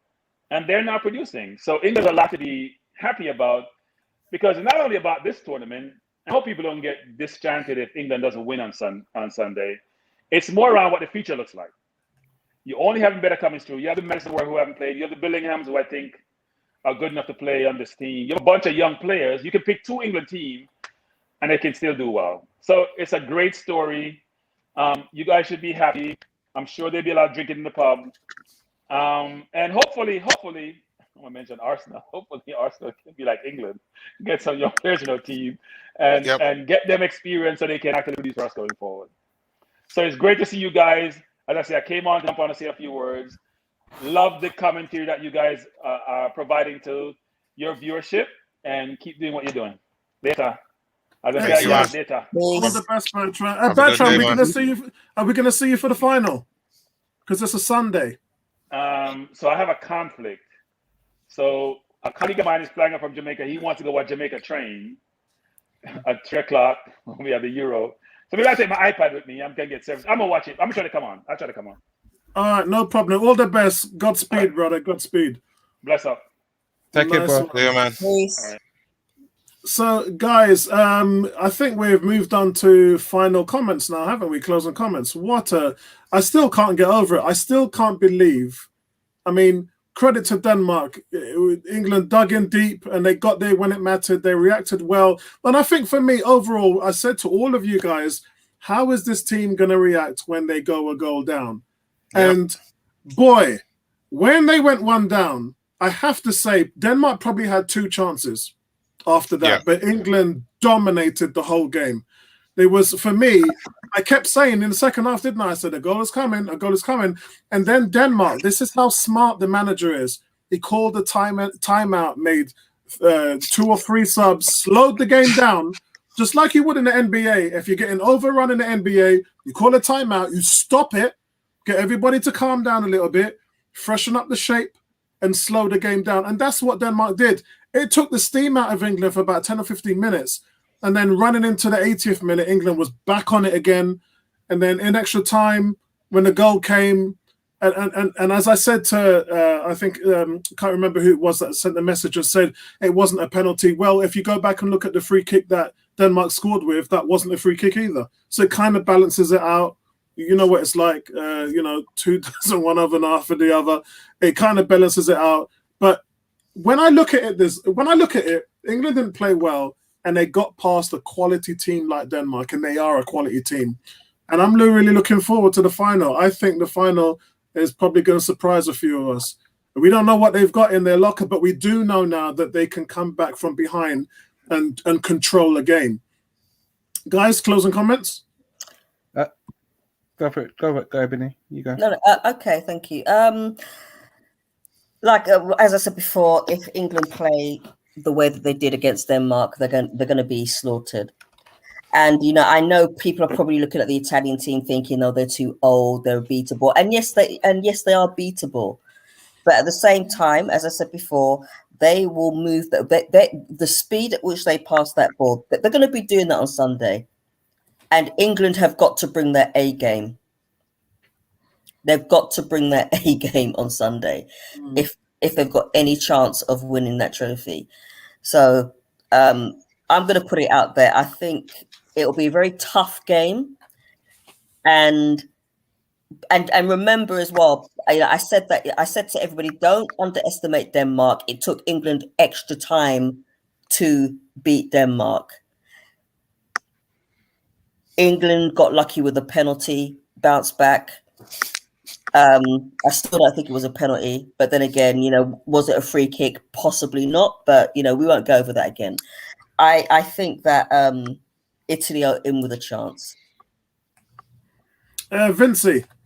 I think it all shapes up to be a really intriguing final. I think what goes in England's favour is they got through tonight not playing their best football. So whatever nerves that they have had, they've got over the hurdle. They can go out now and enjoy themselves and go back to basics.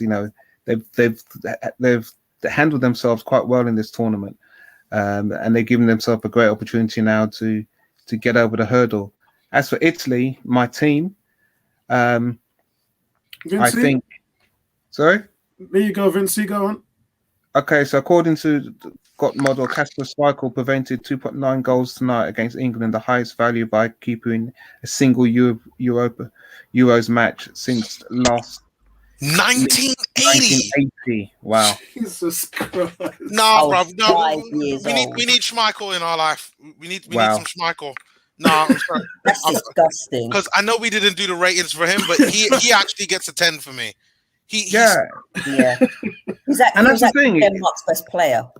And that's the thing. When you stop and you think about the chances England actually created today, the chances, England make quality chances each game. But tonight, they even still had quality chances and were kept out by an accomplished keeper in Cassius Michael. And that's to show you England have it within themselves to cause teams problems.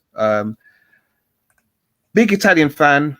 I'm looking forward to the game. I'm just proud that Southgate's done it the way I want it football to be played. Play it with your head. Allow youth to be the bedrock of your team. Go out there and enjoy it, man. Go out and enjoy it. Yeah, Neomis? Great performance from England.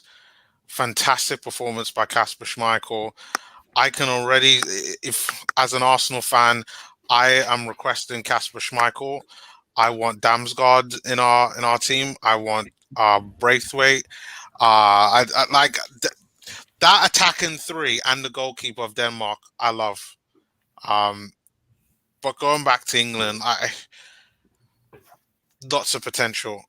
They have to get the lineup right. That's the key thing. That's why I said from Southgate before ball was even kicked, I doubt that he could have gotten the lineup right. And every single game, he's gotten the lineup right. And if I was him, I wouldn't change a damn thing unless there's an injury. Like, I wouldn't. I know maybe you might change Mount for like a Grealish, but I'd be happy if Mount started. Yeah, I think so, and it'll grow in confidence as well. It's funny because Tony and Andrew are saying 1968, so we're 50. I'm 53 as well. I'm February 1968, and in our lifetimes, we've not seen England in a final. It's been 55 years. Well, neither have I, and I'm a lot later than you guys. I'm 7 years younger than you guys. Did England get to the Federation trophy that summer, Le Tournoi type of trophy that they got to England? What year was that? Yeah, Hold on. But I have to say, guys, Gareth Southgate, I keep calling him Darren Southgate. I have to say, Gareth Southgate, the players, the staff, they got it right today. Yep. Never seen this before in our lifetimes. So much pain, so much letdowns, and England are actually going to a final. So they're no longer the nearly boys. Even if you go in and you put in a performance and Italy win. 97 it was. This isn't going to change the achievement that they've been able to prove to everybody. They've proved that they can get this done and get to a final, and I just didn't think I would see that before. I just didn't think I'd ever see that. Yeah, sorry, Apollo. 1997, Le Tournoi, England won the that summer trophy. Wow. Is that like that? Is that like the Audi Cup for Spurs fans? Oh Lord! No, we're not gonna count that. That's like the old school Emirates Cup. And when you win that, you get up a pile of sweets and a bag of chips. It was Brazil, England, France, and Italy. Hey, Ebony, when you win it, you don't even get champagne to pop. You get not even a buckle of Schlur. You get some barley water or something like that.